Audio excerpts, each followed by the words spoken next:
Hi good morning everyone, welcome back to T SAT. Telangana రాష్ట్రంలో teacher eligibility test రాయబోతున్నటువంటి ఛాత్రోపాధ్యాయులకు అదేవిధంగా ఇన్ సర్వీస్ టీచర్లకు అందరికీ కూడా welcome back to T shot.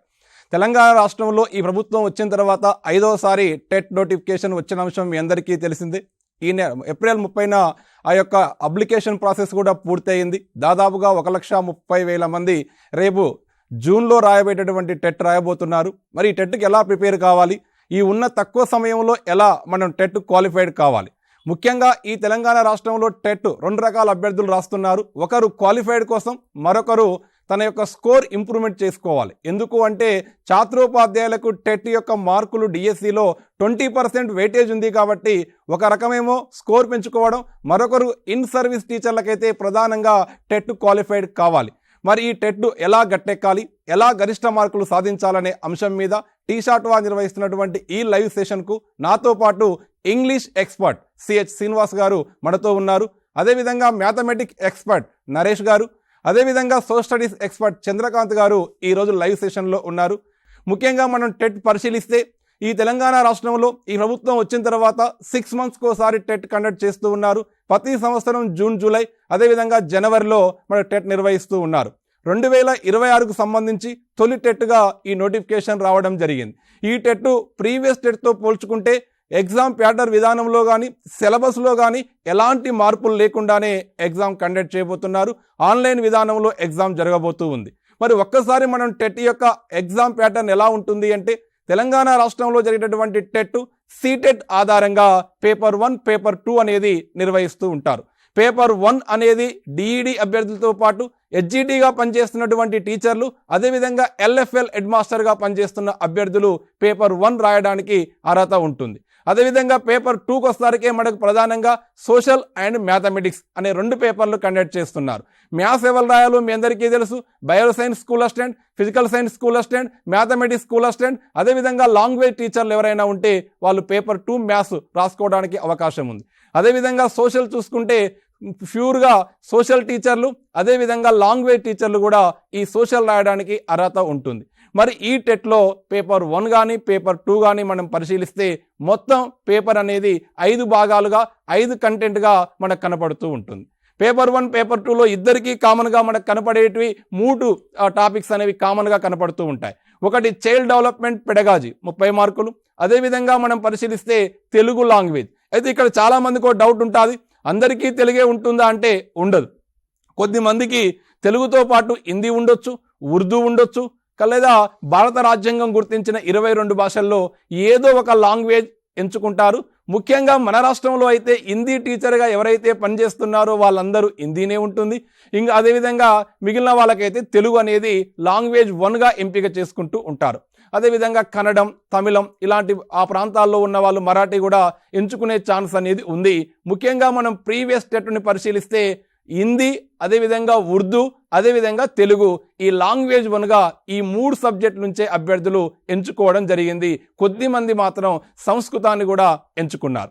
ఇక మనం థర్డ్ పార్ట్కి వెళ్తే లాంగ్వేజ్ 2, ఇది అందరికీ యూనివర్సల్గా ఇంగ్లీష్ లాంగ్వేజ్ అనేది ఉంటుంది. ఈ 3 పేపర్ 1, అదేవిధంగా పేపర్ 2లో కామన్గా ఈ 90 మార్క్స్ ఇద్దరికి కామన్ సిలబస్, కామన్ యొక్క మార్క్స్, కామన్ యొక్క వెయిటేజీ ఉంటుంది. అయితే పేపర్ 1, పేపర్ 2ని పరిశీలించినప్పుడు ప్రశ్నల స్థాయి, ప్రశ్నల డిఫికల్టీ లెవెల్ మాత్రం పేపర్ 1తో పోల్చుకున్నప్పుడు పేపర్ 2లో కొద్దిగా మనకు ఇంటర్మీడియట్ 10th లెవెల్లో మనకు కనపడుతూ ఉంటుంది. ఇక మిగిలినటువంటి పార్ట్లు పోతే మనం పేపర్ 1లో మ్యాథమెటిక్స్ 30 మార్కులు, అదేవిధంగా ఈవీఎస్ ఎన్విరాన్మెంటల్ స్టడీస్ పరిసరాల విజ్ఞానం 30 మార్కులు, 150 మార్కుల చొప్పున మనకు ఉంటుంది. పేపర్ 2కి వెళ్తారికే ఆ 60 మార్కులను పరిశీలిస్తే మ్యాథమెటిక్స్ 30, సైన్స్ 30. ఈ సైన్స్లో బయో సైన్స్ 15, ఫిజికల్ సైన్స్ 15 మార్కులుగా హలో సార్. నేను టెట్ ప్రిపేర్ అవుతున్నా సార్. ఓకే సార్, నా బ్యాక్గ్రౌండ్ వచ్చేసి సోషల్ సార్. ఓకే. నాకు మ్యాథ్స్ లో కొంచెం క్లారిఫికేషన్ కోసం ఫోన్ చేసిన సార్. నేను సార్తో కొంచెం మాట్లాడదామని. మీరు పేపర్ 1 రాస్తున్నారా? అవును sir. Paper 1 social background maths ఇబ్బంది అవుతుంది పేపర్ 1లో. అవును సార్. నాది ఆదిలాబాద్ సార్. నా పేరు సుమన్. సుమన్. ఓకే అండి, మీ యొక్క డౌట్స్ క్లారిఫికేషన్ నరేష్ సార్ ఇస్తాడు. Okay sir. హలో సుమన్ గారు, గుడ్ మార్నింగ్. చెప్పండి. హలో కానీ సుమన్ గారు, మీది సోషల్ బ్యాక్గ్రౌండ్ కాబట్టి ఇప్పుడు మనకు నెక్స్ట్ సార్ వాళ్ళు మాట్లాడిన తర్వాత నాన్ మ్యాథ్స్ స్టూడెంట్స్ ఉంటే ఏ విధంగా ప్రిపేర్ అయితే గెట్ ఆన్ కాగలుగుతాం, ఏ విధంగా ఎక్కువ స్కోర్ చేయొచ్చు. మన ప్రీవియస్ టెట్ క్వశ్చన్ పేపర్స్ చూస్తే దేని నుండి ఎక్కువ వచ్చినాయి, మన నాన్ మ్యాథ్స్ వాళ్ళు దాన్ని ఈజీగా ఎట్లా సాల్వ్ చేయాలనేది చెప్పడం జరుగుతుంది. మీరు కంటిన్యూగా ఈ లైవ్ క్లాసు చూస్తూ ఉండండి, మీ డౌట్స్ అన్ని క్లారిఫై అవుతాయి దాంట్లో. థ్యాంక్ యూ అండి సుమన్ గారు. నెక్స్ట్ కాల్ తీసుకుందాం. హలో సార్ నమస్కారం సార్. నమస్తే, చెప్పండి మీ పేరు. సార్ నా పేరు శివప్రసాద్, ఆదిలాబాద్ నుంచి మాట్లాడుతున్నా సార్. చెప్పండి బాబు. సార్ నరేష్ సార్ ఉన్నారా సార్? కొన్ని డౌట్స్ ఉన్నాయి దాని గురించి. అడగండి. సార్ నమస్కారం సార్. నరేష్ సార్. నమస్తే శివ గారు, చెప్పండి. సార్ నేను ఆదిలాబాద్ నుంచి మాట్లాడుతున్నా. రీసెంట్ టెట్ లో నాకు 180 వచ్చినాయి sir. Okay, good, very good. మీరు ఇచ్చిన సలహా పాటించిన సార్, చాలా మార్క్స్ పెరిగినాయి సార్. ఓకే. కానీ చిన్న డౌట్ ఏంటంటే సార్, అకాడమీ బుక్స్ చదవడం వల్ల ఖచ్చితంగా వస్తుంది, కానీ వేగానికి సంబంధించిన క్లాసులు అనేది మీ టీ షర్ట్ లో అందుబాటులో ఉన్నాయా సార్? ఉన్నాయి సార్. సార్ అదే సార్, అది దాంట్లో ఒకటి ఉంది సార్. ఓకే బాబు, టీ షర్ట్లో ఈ రోజు నుంచి ఈ 2026 టెట్ సంబంధించి ఉదయం సాయంత్రం వేళ క్లాస్ అందుబాటులో ఉన్నాయి. టీ షర్ట్లో పేపర్ 1 పేపర్ 2 సంబంధించిన అన్ని సబ్జెక్టుల క్లాస్ ఉన్నాయి, అన్ని ఫ్రీనే ఉన్నాయి. తెలంగాణలో ఉన్నటువంటి టెట్ రాయబోతున్నటువంటి అందరూ వీటిని యూజ్ చేసుకుంటే మీ స్కోర్ ఖచ్చితంగా ఇంప్రూవ్ అవుతుంది. దాన్ని ఫాలో కాండి. యూట్యూబ్లో ఉన్నాయి. అదేవిధంగా ప్లే స్టోర్ నుంచి టీ షర్ట్ అనే యాప్ డౌన్లోడ్ చేసుకొని మీ ఫోన్ నెంబర్తో లాగిన్ అయితే అక్కడ కూడా మీరు క్లాస్ వినడానికి అవకాశం ఉంటుంది. అయితే ఇక్కడ మనం ప్రధానంగా లాస్ట్ టెట్ ఇప్పుడు చూస్తే టెట్ యొక్క ప్రతి టెట్ ఎగ్జామ్లో కూడా ఎగ్జామినర్ అను సిలబస్ సేమ్ ఉన్నా కూడా ప్రశ్నల స్థాయి పెంచుతూ ఉన్నాడు, టైం కిల్లింగ్ చేస్తూ ఉన్నాడు. ముఖ్యంగా నేను సిడిపి గురించి మాట్లాడతా.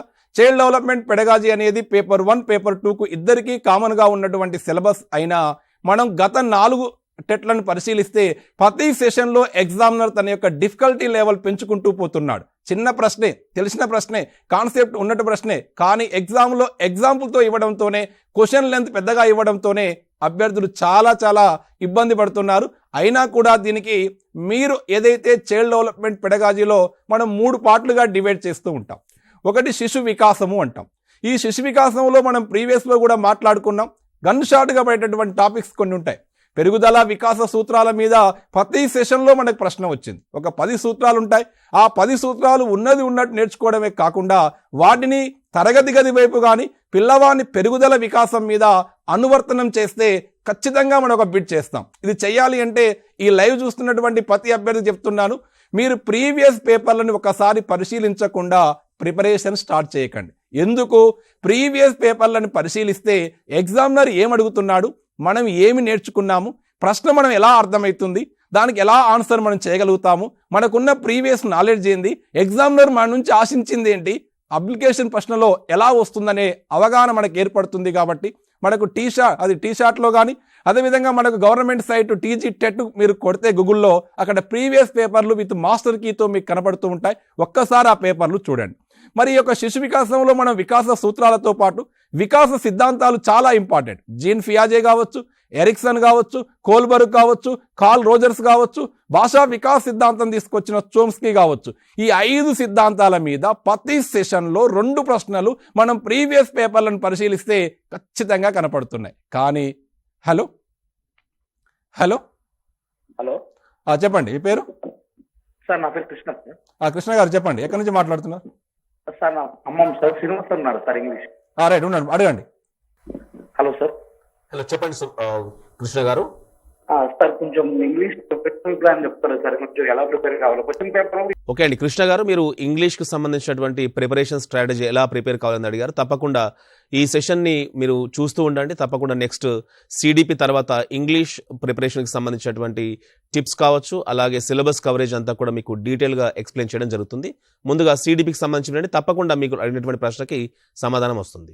రైట్, ఇక్కడ మనం ఆల్రెడీ చూస్తే వికాస్ సిద్ధాంతాలు చెప్పాను. ఒక్కసారి సిద్ధాంతాలు చదవండి, ప్రీవియస్ క్వశ్చన్లు ప్రాక్టీస్ చేయండి. కొత్త జోలికి వెళ్ళకండి, కేవలం ప్రీవియస్ క్వశ్చన్లు చూడండి, మీకు ప్రశ్న అర్థమవుతుంది.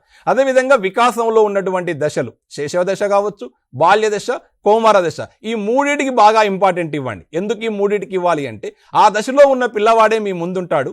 రేపు మీరు స్కూల్కి వెళ్ళిన తర్వాత ఆ పిల్లవాడిని మాత్రమే మీరు అర్థం చేసుకోవాలి. వయోజన, వృద్ధాప్య దశలు మనకు అవసరం లేదు. వాటి గురించి ఎలాంటి ప్రశ్న కూడా మనకు ప్రీవియస్లో కనపడలేదు. అదేవిధంగా మనం ముఖ్య టాపిక్ చూస్తే ఇండివిజువల్ డిఫరెన్స్.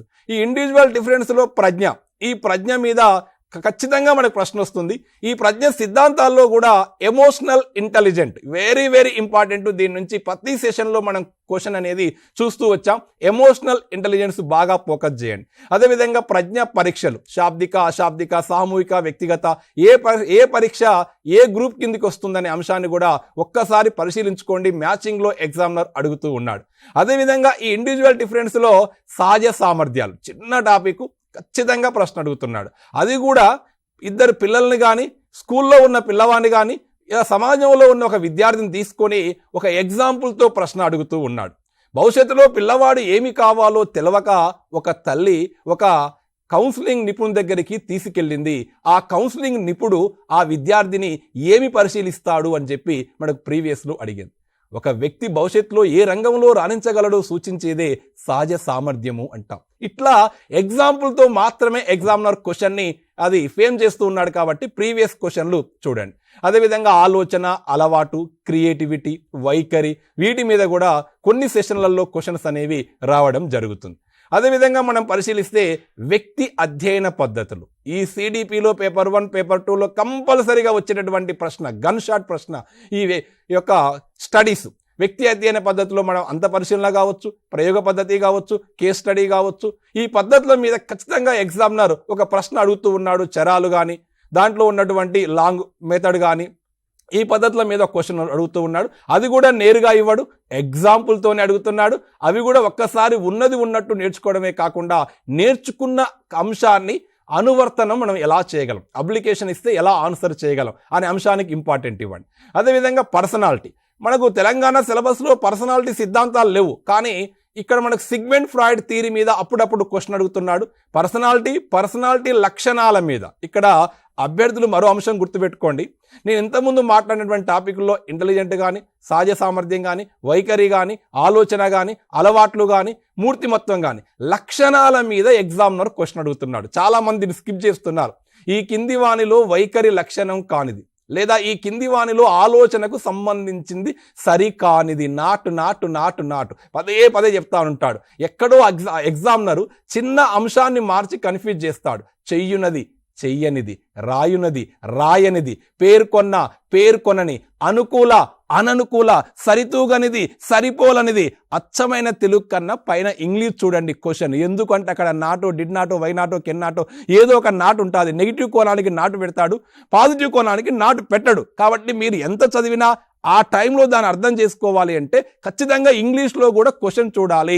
మనకు కీ మీద ఆబ్జెక్షన్ చేసేటప్పుడు ఇంగ్లీష్నే ప్రామాణికంగా తీసుకుంటాడు తప్ప నీకు తెలుగు ప్రామాణికంగా తీసుకోడు. గూగుల్లో కొన్నిసార్లు మార్చినప్పుడు కొద్దిగా అర్థం మారే అవకాశం ఉంది. కాబట్టి ఆ మెయిన్ కాన్సెప్ట్ని ఇంగ్లీష్లో కూడా ఆ టెర్మినాలజీ నేర్చుకొని పోతే మనం గరిష్ట మార్కులు ఈ సిడిపి నుంచి తీసుకురావచ్చు. ఇది మనకు పార్ట్ 1గా ఇచ్చాడు. ఇక పార్ట్ 2 చిన్న టాపిక్, ఎక్కువ స్కోర్ చేసేది కూడా పార్ట్ 2నే.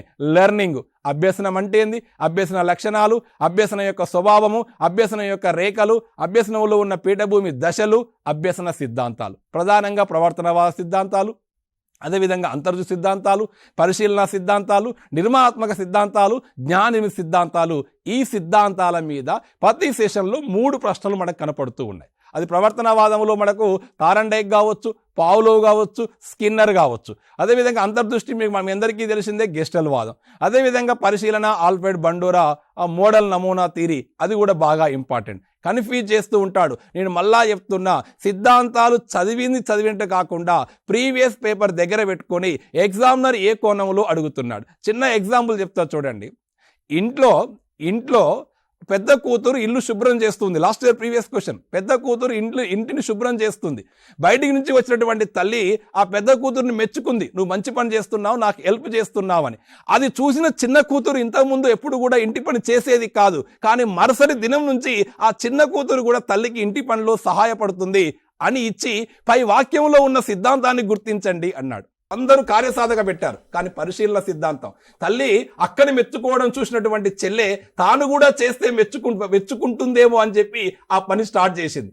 ఒకవేళ ఇచ్చిన ప్రశ్నలో చెల్లె కాకుండా తల్లి చేత ప్రోత్సహించబడ్డటువంటి అక్క మరుసటి రోజు కూడా ఇంటి పని చేస్తే అది కార్యసాధక సిద్ధాంతం అయ్యేది. కానీ ఇక్కడ చెల్లె చేసింది కాబట్టి పరిశీలన అభ్యసన సిద్ధాంతం. ఇలాంటి అప్లికేషన్ ప్రశ్నలు మనం సిడిపి లెర్నింగ్ లో చూస్తున్నాం కాబట్టి ప్రీవియస్ క్వశ్చన్స్ ఆధారంగా మీ యొక్క ప్రిపరేషన్ కొనసాగించే ప్రయత్నం చేయండి. అదేవిధంగా మనం లెర్నింగ్ లోకి వెళ్తే స్మృతి విస్మృతి కంపల్సరీ ప్రశ్న, మెమోరీ ఫర్గెట్ మీద కంపల్సరీ అడుగుతూ ఉన్నాడు. అదేవిధంగా అభ్యసన బదలాయింపుల మీద, రక్షక తంత్రాల మీద, వీటి మీద కూడా మన ఎగ్జామ్ లో క్వశ్చన్స్ అనేవి చూస్తూ ఉన్నాం, సంఘర్షణల మీద కూడా. ఇక థర్డ్ పార్ట్ పోతే పెడగాజీ. ఈ పెడగాజీ అనేది సిడిపికి కొద్దిగా సంబంధం లేకుండా మన బోధనా శాస్త్రం ఏదైతే మెథడాలజీ ఉందో దానికి రిలేటివ్ గా మనకు కనపడుతూ ఉంటుంది. దీని నుంచి కూడా మనం 9 నుంచి 12 బిట్లు కొన్ని సెషన్లో చూస్తూ ఉన్నాం. ఇక్కడ బోధన లెర్నింగ్ మీద ఉన్నటువంటి రిలేషన్ ఏంది, బోధనా దశల మీద ఖచ్చితంగా క్వశ్చన్ అడుగుతూ ఉన్నాడు ఎగ్జామినర్. అదేవిధంగా ప్రత్యేక అవసరాలు గల పిల్లలు, బోధనా పద్ధతులు, పాఠ్య ప్రణాళిక నిర్మాణ సూత్రాలు, క్లాస్ రూమ్ నిర్మాణ లీడర్షిప్, మంత్రణం మార్గదర్శకత్వం, జాతీయ పాఠ్య ప్రణాళిక, విద్యా హక్కు చట్టం, బాలల హక్కులు. అయితే ఇక్కడ బాల హక్కుల్లో లాస్ట్ ఇయర్ మనం ఒక విషయాన్ని గుర్తుపెట్టుకోవాలి. అంతకుముందు మనం చూసినప్పుడు బాల హక్కుల్లో కేవలం చైల్డ్ రైట్స్ అంటే ఏంది, యుఎన్ఓ ఎప్పుడు ఇచ్చింది, ఇండియన్ కాన్స్టిట్యూషన్ లో చైల్డ్ రైట్స్ ఏముండే అవే చూసాం. కానీ మొన్న ఎగ్జామ్ లో లాస్ట్ ఎగ్జామ్ లో పోక్స్కో యాక్ట్ అడిగాడు. మొన్న ఎగ్జామ్ లో 2006లో వచ్చినటువంటి చైల్డ్ మ్యారేజ్ ప్రొహిబిషన్ యాక్ట్ మీద ప్రశ్న ప్రతి సెషన్ లో అడిగాడు. అది కూడా మనం చూసుకోవాలి. అదేవిధంగా సిసిఈ కంటిన్యూ కాంప్రిహెన్సివ్ ఎవాల్యుయేషన్, మొన్న ఎగ్జామ్లో ఐసీటీని కూడా ఎగ్జామ్లో టచ్ చేశాడు. పెడగాజీలో భాగంగా మనకు ఎన్సీఎఫ్ 2005లో మన కంప్యూటర్ ఎడ్యుకేషన్ ఉంటుంది. అక్కడ ఐసీటీ భాగాన్ని మనం ఇన్స్పైర్ మీద మన ఒక ప్రశ్న అడిగాడు, ఐసీటీ పరికరాల మీద ఒక ప్రశ్న అడిగాడు, లెర్నింగ్ రిసోర్స్ మీద ఒక క్వశ్చన్ అడిగాడు. ఇవన్నీ కూడా మనకు టీషార్ట్లో అందుబాటులో ఉన్నాయి, వాటిని వినియోగించుకోండి. ఇక బాగా ఇబ్బంది పడేది టెట్లో పేపర్ 1 పేపర్ 2 వాళ్ళు ఇంగ్లీష్. మనకి ఇంగ్లీష్ ఎక్స్పర్ట్ శ్రీనివాస్ సార్ ఉన్నాడు. మరి ఇంగ్లీష్లో ఎలా ప్రిపేర్ కావాలి, వేటికి ఇంపార్టెంట్ ఇవ్వాలి, టెట్ అభ్యర్థులంతా గ్రామీణ నేపథ్యం వాళ్ళే, తెలుగు మీడియం నేర్చుకున్న వాళ్ళే. మరి ఇంగ్లీషు కంటెంట్ అండ్ మెథడాలజీలో మంచి మార్కులు సాధించాలి అంటే ఎలాంటి వ్యూహాలు మీరు చేయాలో సార్ మాటలోనే అడిగి తెలుసుకుందాం. Right sir? Thank you sir. So good morning to all the TET aspirants.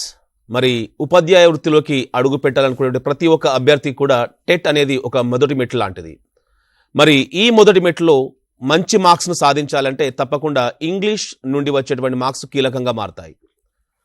మరి తెలుగు మీడియం, నాన్ ఇంగ్లీష్ మీడియంలో చదివినటువంటి అభ్యర్థులు, ముఖ్యంగా గ్రామీణ ప్రాంతాల నుంచి వచ్చినటువంటి అభ్యర్థులు సమస్యగా ఫీల్ అయ్యేటువంటి ఒక ఏరియా ఏదంటే ఇంగ్లీష్ కాంటెంట్, మరి ముఖ్యంగా ఇంగ్లీష్ మెథడాలజీ. అయితే ఒకసారి మనం ఏదైనా అభ్యర్థిని ఇంగ్లీష్కి సంబంధించి ఏం ప్రిపేర్ అవుతున్నారు మీరు అని అడిగినప్పుడు సాధారణంగా ఆ అభ్యర్థి చెప్పేటువంటి మాట ఏంటంటే మేము గ్రామర్ చదువుతున్నాము అని అంటూ ఉంటారు. సో ఆ గ్రామర్ పైన పూర్తిగా ఆధారపడిపోయి ఎగ్జామినేషన్కి హాజరవ్వడం జరుగుతుంది. దాని తర్వాత పరీక్షలో వచ్చినటువంటి మార్కులను కనుక చూసుకుంటే ఇంగ్లీష్లో కాస్త తక్కువగా ఉంటాయి ఎవరైతే కేవలం గ్రామర్ పైన ఆధారపడి పరీక్షకు వెళ్తారో వాళ్ళకి.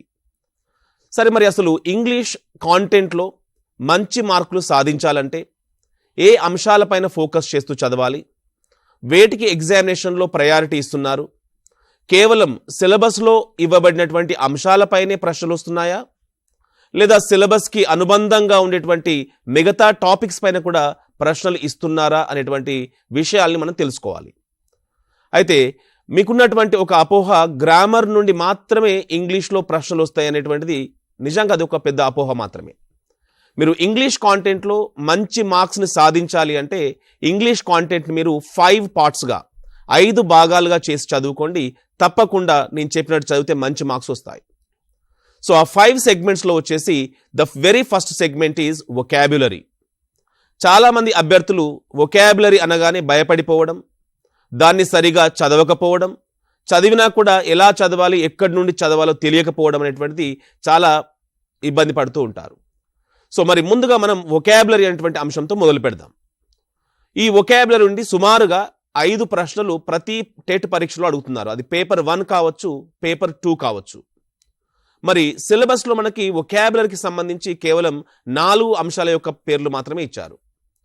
1 is vocabulary, second 1 is phrasal verbs, third 1 is idiomatic expressions, and fourth one is proverbs. ఈ 4 అంశాల యొక్క పేర్లు మాత్రమే ఇచ్చినప్పటికీ ఎగ్జామినేషన్లో వీటికి అనుబంధంగా ఉండేటువంటి అనేక ప్రశ్నలు గతంలో అడిగారు, భవిష్యత్తులో అడగడానికి చాలా అవకాశం ఉంది. కాబట్టి వొకాబులరీ నుంచి వచ్చేటువంటి 5 ప్రశ్నలకి సుమారుగా 5 ప్రశ్నలకి 5 కరెక్ట్గా రాయాలి అంటే ఇప్పుడు నేను చెప్పబోయేటువంటి టాపిక్స్ని, నేను చెప్పబోయేటువంటి బుక్స్ నుండి చదవండి. తప్పకుండా మీరు 5కి 5 సరైనటువంటి ఆన్సర్ పెడతారు. So what are the sub topics which are included in the concept of vocabulary? The very first one is synonyms. Second one is antonyms. Third topic is one-word substitutions. Fourth one is phrasal verbs. The fifth topic is idiomatic expression. Sixth one is words often confused. Seventh one is proverbs. And the last topic is the correct usage of words. So, ఈ రకంగా మీరు గత question papers గనక analyse చేసినట్లయితే paper 1లో కావచ్చు, paper 2లో కావచ్చు, ఈ 8 టాపిక్స్ నుంచి వెళ్ళి సుమారుగా 5 క్వశ్చన్స్ అడుగుతూ ఉన్నారు. కాబట్టి వొకాబులరీ పైన మీరు ముందుగా ఫోకస్ చేయండి. గ్రామర్ చాలా మంది అభ్యర్థులు చదివేదే, చాలా మందికి తెలిసినటువంటి అంశాలే ఉంటాయి. కానీ మీరు మార్క్స్ కోల్పోయేటువంటి ఏరియా వొకాబులరీ కాబట్టి ముందుగా దీనితో మీరు మొదలు పెట్టండి. సో మరి ఈ 8 అంశాలకు సంబంధించి ప్రశ్నలు ఎలా అడుగుతారు, మరి వీటికి ఆన్సర్స్ రాయాలి అంటే మనం ఏ పుస్తకాల నుండి సమాచారం సేకరించుకోవాలి అని చూద్దాం. సో ముందుగా సినానిమ్స్, యాంటనిమ్స్ లాంటివి చూసినట్లయితే చాలాసార్లు మీరు ప్రీవియస్ పేపర్స్ ఒకసారి గమనించండి. టెక్స్ట్ బుక్ నుండి, ముఖ్యంగా 3rd క్లాస్ నుండి 10th క్లాస్ వరకు ఉండేటువంటి టెక్స్ట్ బుక్స్ నుంచి వెళ్ళి సినానిమ్స్ మరియు యాంటనిమ్స్ అనేటివి అడగడం జరిగింది. కాబట్టి మీరు ఆ టెక్స్ట్ బుక్స్ని ముందు పెట్టుకొని వాటిలో మీకు తెలియనటువంటి వర్డ్స్ ఎక్కడ ఉన్నాయో, అన్ఫెమిలియర్ వర్డ్స్ అండ్ దేర్ మీనింగ్స్ని ఒకసారి నోట్ చేసుకోండి. సో ఖచ్చితంగా వాటిలో నుంచి గతంలో అడిగారు, మళ్ళీ అడుగుతూ ఉంటారు. వీటికి సంబంధించి మీరు న్యూస్ పేపర్స్ చదివి వాటిలోని వొకాబులరీ తయారు చేసుకోవడం, ఇంకేదో చూడడం ఇవన్నీ అవసరం లేదు. టెక్స్ట్ బుక్స్ నుంచి అడుగుతుంటారు. అండ్ 3వ టాపిక్ వచ్చేసి వన్ వర్డ్ సబ్స్టిట్యూషన్స్.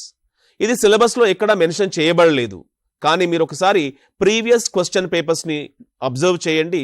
ఖచ్చితంగా ప్రశ్న అనేది అడగబడింది, మళ్ళీ అడుగుతుంటారు.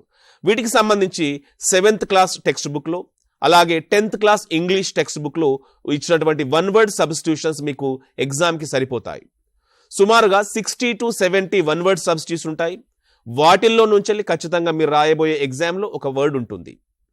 ఓకే, ఇక 4వ అంశం వచ్చేసి ఫ్రేజల్ వర్బ్స్. ఇవి కూడా టెక్స్ట్ బుక్ నుండే చదువుతూ ఇడియమేటిక్ ఎక్స్ప్రెషన్స్ కావచ్చు, అలాగే ఫ్రేజల్ వర్బ్స్ కావచ్చు, టెక్స్ట్ బుక్స్ నుండే చదవండి.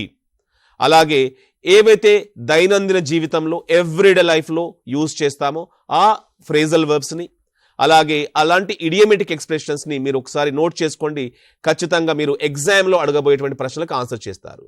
మీరు ఫ్రేజల్ వర్బ్స్, ఇడియమేటిక్ ఎక్స్ప్రెషన్స్ చూసినట్లయితే ఎక్కువగా అయితేనేమో టెక్స్ట్ బుక్ నుండి అడుగుతున్నారు, లేదంటే ఎవ్రీడే లైఫ్లో మీరు యూజ్ చేసేటువంటి వర్డ్స్ని మాత్రమే అడగడం జరుగుతుంది.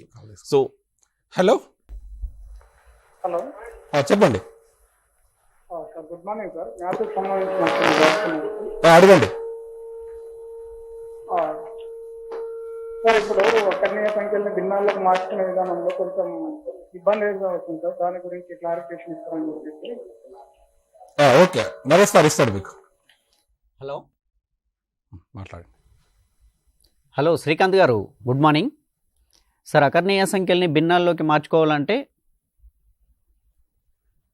సార్ ఇప్పుడు నెక్స్ట్ సార్ తర్వాత నాదే ఉంది, చెప్పేటప్పుడు మీకు డీటెయిల్గా చెప్తా. సార్ ఇంగ్లీష్ అయిన తర్వాత దాని గురించి వివరిస్తాను మీకు. ఓకే అండి, let's get back to vocabulary. So ఇక ఫ్రేజల్ వర్బ్స్ అండ్ ఇడియమేటిక్ ఎక్స్ప్రెషన్స్ తర్వాత వొకాబులరీలోని మరొక ముఖ్యమైనటువంటి అంశం ఏదంటే వర్డ్స్ ఆఫెన్ కన్ఫ్యూజ్డ్. సో చాలా పదాలని మనం ఇన్కరెక్ట్గా యూజ్ చేస్తూ ఉంటాము, స్పోకెన్ ఫామ్లో కానీ రిటెన్ ఫామ్లో కానీ. ఆ పదాలకి సంబంధించి ఎలా వాటిని ఉపయోగించాలి అనేటువంటి వాటిపైన చాలా వరకు టెస్ట్ చేస్తూ ఉంటారు. సో వీటిపైన కూడా మీరు ఫోకస్ చేయండి. ఒక 100 to 150 పేర్ ఆఫ్ వర్డ్స్ని మీరు నేర్చుకున్నట్లయితే తప్పకుండా ఎగ్జామినేషన్లో మీరు ఆన్సర్ చేయగలుగుతారు. ఇక వొకాబులరీని మరొక అంశం వచ్చేసి the correct usage of words. పదాలని ఎలా సరిగ్గా ఉపయోగించాలి. ఉదాహరణకి మీరు ఇంతకుముందు పేపర్స్ చూసినట్లయితే ఈచ్, ఎయిదర్, నెయిదర్ అనేటువంటి పదాలను ఎలా యూజ్ చేయాలి, ఫ్యూ, ఫ్యూ, ఫ్యూ అనే పదాలని, లిటిల్, లిటిల్, లిటిల్ అనే పదాలని ఎలా ఉపయోగించాలి, ఇలాంటి కరెక్ట్ యూసేజ్ ఆఫ్ వర్డ్స్ పైన ప్రశ్నలు అడగబడుతున్నారు. సో వీటిపైన మీరు ఫోకస్ చేయండి.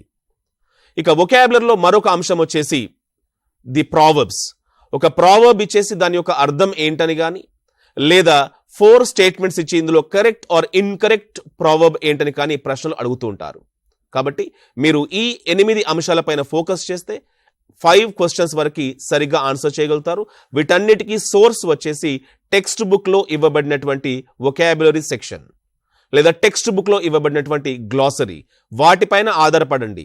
అండ్ వీటితో పాటుగా ఎవ్రీడే లైఫ్లో యూస్ చేసేటువంటి ఇడియమ్స్ కావచ్చు, ప్రోవర్బ్స్ కావచ్చు, ఫ్రేజల్ వర్బ్స్ కావచ్చు చదవండి. తప్పకుండా మీరు ఆన్సర్ చేయగలుగుతారు. And the second segment in our English content is reading comprehension. Many aspirants do not prepare for this reading comprehension. They directly go to the examination and attempt it there itself. But if you attempt it directly, you will be losing 2 or 3 marks in that attempt. మీరు డైరెక్ట్గా వెళ్ళి ఎలాంటి prior practice లేకుండా మీరు answer చేసినట్లయితే 2 లేదా 3టికి తప్పుగా answer చేసేటువంటి అవకాశం ఉంటుంది. ప్రతి క్వశ్చన్ పేపర్లో కూడా రీడింగ్ కాంప్రహెన్షన్ నుండి 5 ప్రశ్నలు అడగబడుతూ ఉంటాయి. ఈ 5 ఖచ్చితంగా వొకాబులరీకి సంబంధించి ఒక వర్డ్ ఉంటుంది, టైటిల్ లేదా సెంట్రల్ ఐడియాకి సంబంధించి ఒక క్వశ్చన్ ఉంటుంది, మిగతా ఈ సమరీ బేస్డ్ క్వశ్చన్స్ ఉంటాయి. మరి వీటిని ముందుగానే మీరు ఎగ్జామ్కి ప్రిపేర్ అయ్యేటువంటి ప్రాసెస్లోనే కొన్ని రీడింగ్ కాంప్రహెన్షన్ ప్యాసేజెస్ని ప్రాక్టీస్ చేసినట్లయితే ఎగ్జామినేషన్లో మీరు 5కి 5 ఆన్సర్ చేసేటువంటి అవకాశం ఉంటుంది. మీరు ప్రాక్టీస్ లేకుండా వెళ్తే ఖచ్చితంగా మిస్టేక్స్ చేస్తారు. అండ్ ఆ రీడింగ్ కాంప్రహెన్షన్ క్వశ్చన్ని సాల్వ్ చేసేటప్పుడు ఖచ్చితంగా మీకు స్పీడ్ రీడింగ్ అనేటువంటిది ఉండాలి. అలాగే దాంతో పాటుగా యాక్యురసీ, సరిగా ఆన్సర్ చేసేటువంటి స్ట్రాటజీస్ తెలవాలి. కాబట్టి రీడింగ్ కాంప్రహెన్షన్ పైన ఫోకస్ చేయండి. ఇవి 2 కూడా వొకాబులరీ, రీడింగ్ కాంప్రహెన్షన్ 10 మార్కులకు ఎగ్జామినేషన్లో ఇవ్వబడుతున్నాయి. రీసెంట్ ఎగ్జామినేషన్స్ గమనిస్తే ఈ రెండింటిని కూడా ఇగ్నోర్ చేయకండి. Okay. And the third element in our English content is grammar. మీరు చాలామంది ఎక్కువగా డిపెండ్ అయ్యేటువంటి ఏరియా అంటే టెట్ ఇంగ్లీష్ ప్రిపరేషన్ అంటేనే ఇంగ్లీష్ గ్రామర్ అనేటువంటి అపోహ ఉంది. కానీ మీరు ఒకసారి చూడండి క్వశ్చన్ పేపర్స్ని, వాటిల్లో గ్రామర్ నుండి సుమారుగా 10 ప్రశ్నల వరకు అడుగుతుంటారు. Out of 24 questions, okay, according to my knowledge only 10 questions are asked on the examination. కాబట్టి మీరేం చేస్తారంటే ముందుగా ఈ 2 కంప్లీట్ అయిన తర్వాత గ్రామర్ అనేటువంటి టాపిక్ రండి. ఈ గ్రామర్లో ట్రెడిషనల్గా ఉండేటువంటి కాన్సెప్ట్స్ అన్ని ఇచ్చారు. పార్ట్స్ ఆఫ్ స్పీచ్ కావచ్చు, articles, prepositions, and we have tenses, active and passive voices, degrees of comparisons, question tags, phrases and clauses, simple compound complex sentences, kinds of sentences, ఇవన్నీ కూడా మనకి గ్రామర్లో ఇవ్వబడినటువంటి కాన్సెప్ట్స్. అయితే పేపర్ 1, పేపర్ 2 ఇంగ్లీష్ కాంటెంట్కి సంబంధించి almost all the topics are same. ప్రశ్నలు అడిగేటువంటి విధానం అండ్ డిఫికల్టీ లెవెల్ మారుతుంది తప్పితే ఇంగ్లీష్ గ్రామర్కి వచ్చేసరికి రెండిట్లో కూడా సుమారుగా ఒకే రకమైనటువంటి టాపిక్స్ ఉంటాయి. హలో నమస్కారం సార్. నమస్తే, చెప్పండి సార్ నిజంగా సార్ మాది. ఓకే ఓకే, అడగండి, ప్రశ్న అడగండి. సార్ అది ఇంగ్లీష్ లో మార్కులు ఏమి వస్తలేదు సార్, 10 మార్కులతో నీకు వస్తలేదు సార్ నాకు ఇంగ్లీష్ లో. ఓకే. ప్రాక్టీస్ బిట్స్ ఎలా చేయాలో తెలియట్లేదు. ప్రాక్టీస్ బిట్స్ కోసం ఏమన్నా బుక్ లాంటిది ఏమైనా ఉంటే సజెషన్ చేయాలా సార్ కొంచెం ప్లీజ్? షూర్ అండి, సార్ చెప్తాడు మీకు. ఇంకొక విషయం సార్, టీషర్ట్ లో మనకు బిట్స్ కూడా వీళ్ళు టీషర్ట్ సార్ వాళ్ళు ఇస్తున్నారు, చాలా యూస్ఫుల్ అవుతుంది. కాకపోతే దాన్ని పీడిఎఫ్ రూపంలో ఇస్తే కొంచెం బాగుంటుంది సార్. పీడిఎఫ్ కన్నా మన యాప్ ఉంది, టీషర్ట్ యాప్ ఉందండి. మీరు యాప్ డౌన్లోడ్ చేసుకుంటే అక్కడ ఎగ్జామ్స్ కూడా ఆన్లైన్లో కండక్ట్ చేస్తారు. మ్యాక్సిమం ట్రై చేస్తాం పీడిఎఫ్లో కూడా. ఓకే అండి, మీ ఇంగ్లీష్ డౌట్ సార్ క్లారిఫికేషన్ ఇస్తాడు. ఓకే. సో తప్పకుండా అండి, స్వామి గారు ఇంగ్లీష్ కాంటెంట్ లేదా మెథడాలజీ ప్రిపరేషన్లో ప్రాక్టీస్కి ఉన్నటువంటి వాల్యూ చాలా ఎక్కువగా ఉంటుంది. అంటే మీరు బుక్స్లో ఉన్నటువంటి నాలెడ్జ్ని గెయిన్ చేసిన తర్వాత రీఇన్ఫోర్స్ చేసుకోవడానికి లేదా ఎగ్జామినేషన్లో ప్రశ్నలు ఎలా అడుగుతారో తెలుసుకోవడానికి ఈ ప్రాక్టీస్ చాలా యూజ్ అవుతుంది. దీనికి గాను ముందుగా మీరు 3rd to 10th class text బుక్స్లో ఉన్నటువంటి గ్రామర్ కాంపోనెంట్లో ఉన్నటువంటి అన్ని ప్రశ్నల్ని సాల్వ్ చేయండి. అందులో ఇవ్వబడినటువంటి ఎక్స్ప్లెనేషన్ పార్ట్తో పాటుగా అందులో ఇచ్చినటువంటి క్వశ్చన్స్ని సాల్వ్ చేసినట్లయితే తప్పకుండా మీరు ఎగ్జామినేషన్లో స్కోర్ చేస్తారు మంచి మార్క్స్ని. దాంతో పాటుగా టీశాట్లో కండక్ట్ చేసినటువంటి టెస్ట్ సిరీస్ కావచ్చు, క్వశ్చన్స్ కావచ్చు, వీటిని సాల్వ్ చేయండి. నిజంగా ప్రాక్టీస్ చేయాల్సింది, నేను దాని గురించి డీటెయిల్గా మీకు ఇప్పుడు చెప్తాను.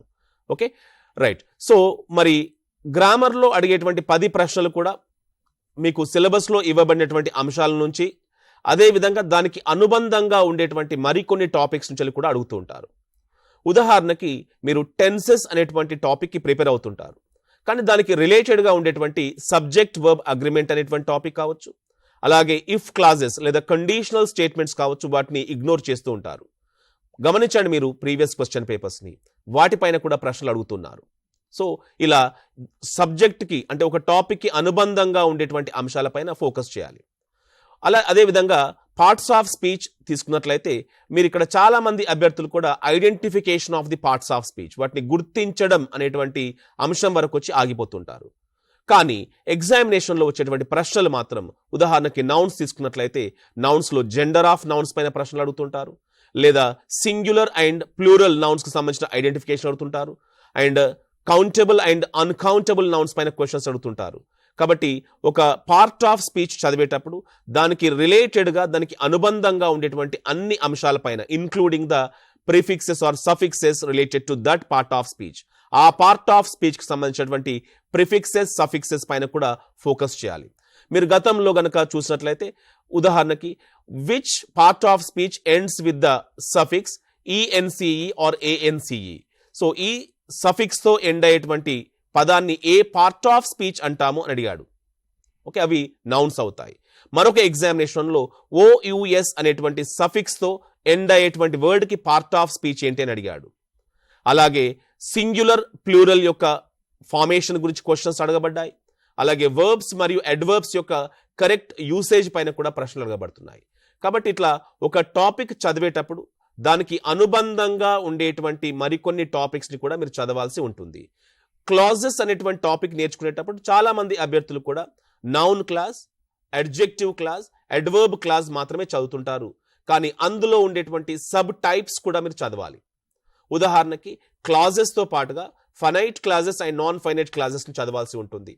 దీంతో పాటుగా రిలేటివ్ క్లాజెస్లోని clauses defining and non defining relative క్లాజెస్ని చదవాల్సి ఉంటుంది. అలాగే అడ్వర్బ్ క్లాజెస్లోని 10 టైప్స్ ఆఫ్ క్లాజెస్ కూడా మీరు నేర్చుకోవాల్సి ఉంటుంది. అంటే ప్రశ్నలు అనేటువంటివి మరి వాటికి అనుబంధంగా ఉండేటువంటి ఏరియాస్ నుండి అడుగుతున్నారు కాబట్టి సమగ్రంగా గ్రామర్ని నేర్చుకోండి. దానిపైన సుమారుగా 10 ప్రశ్నలు ప్రతి ఎగ్జామ్లో అడగబడుతున్నాయి. వాటికి ఆన్సర్ చేయాలంటే ఇది చేయండి.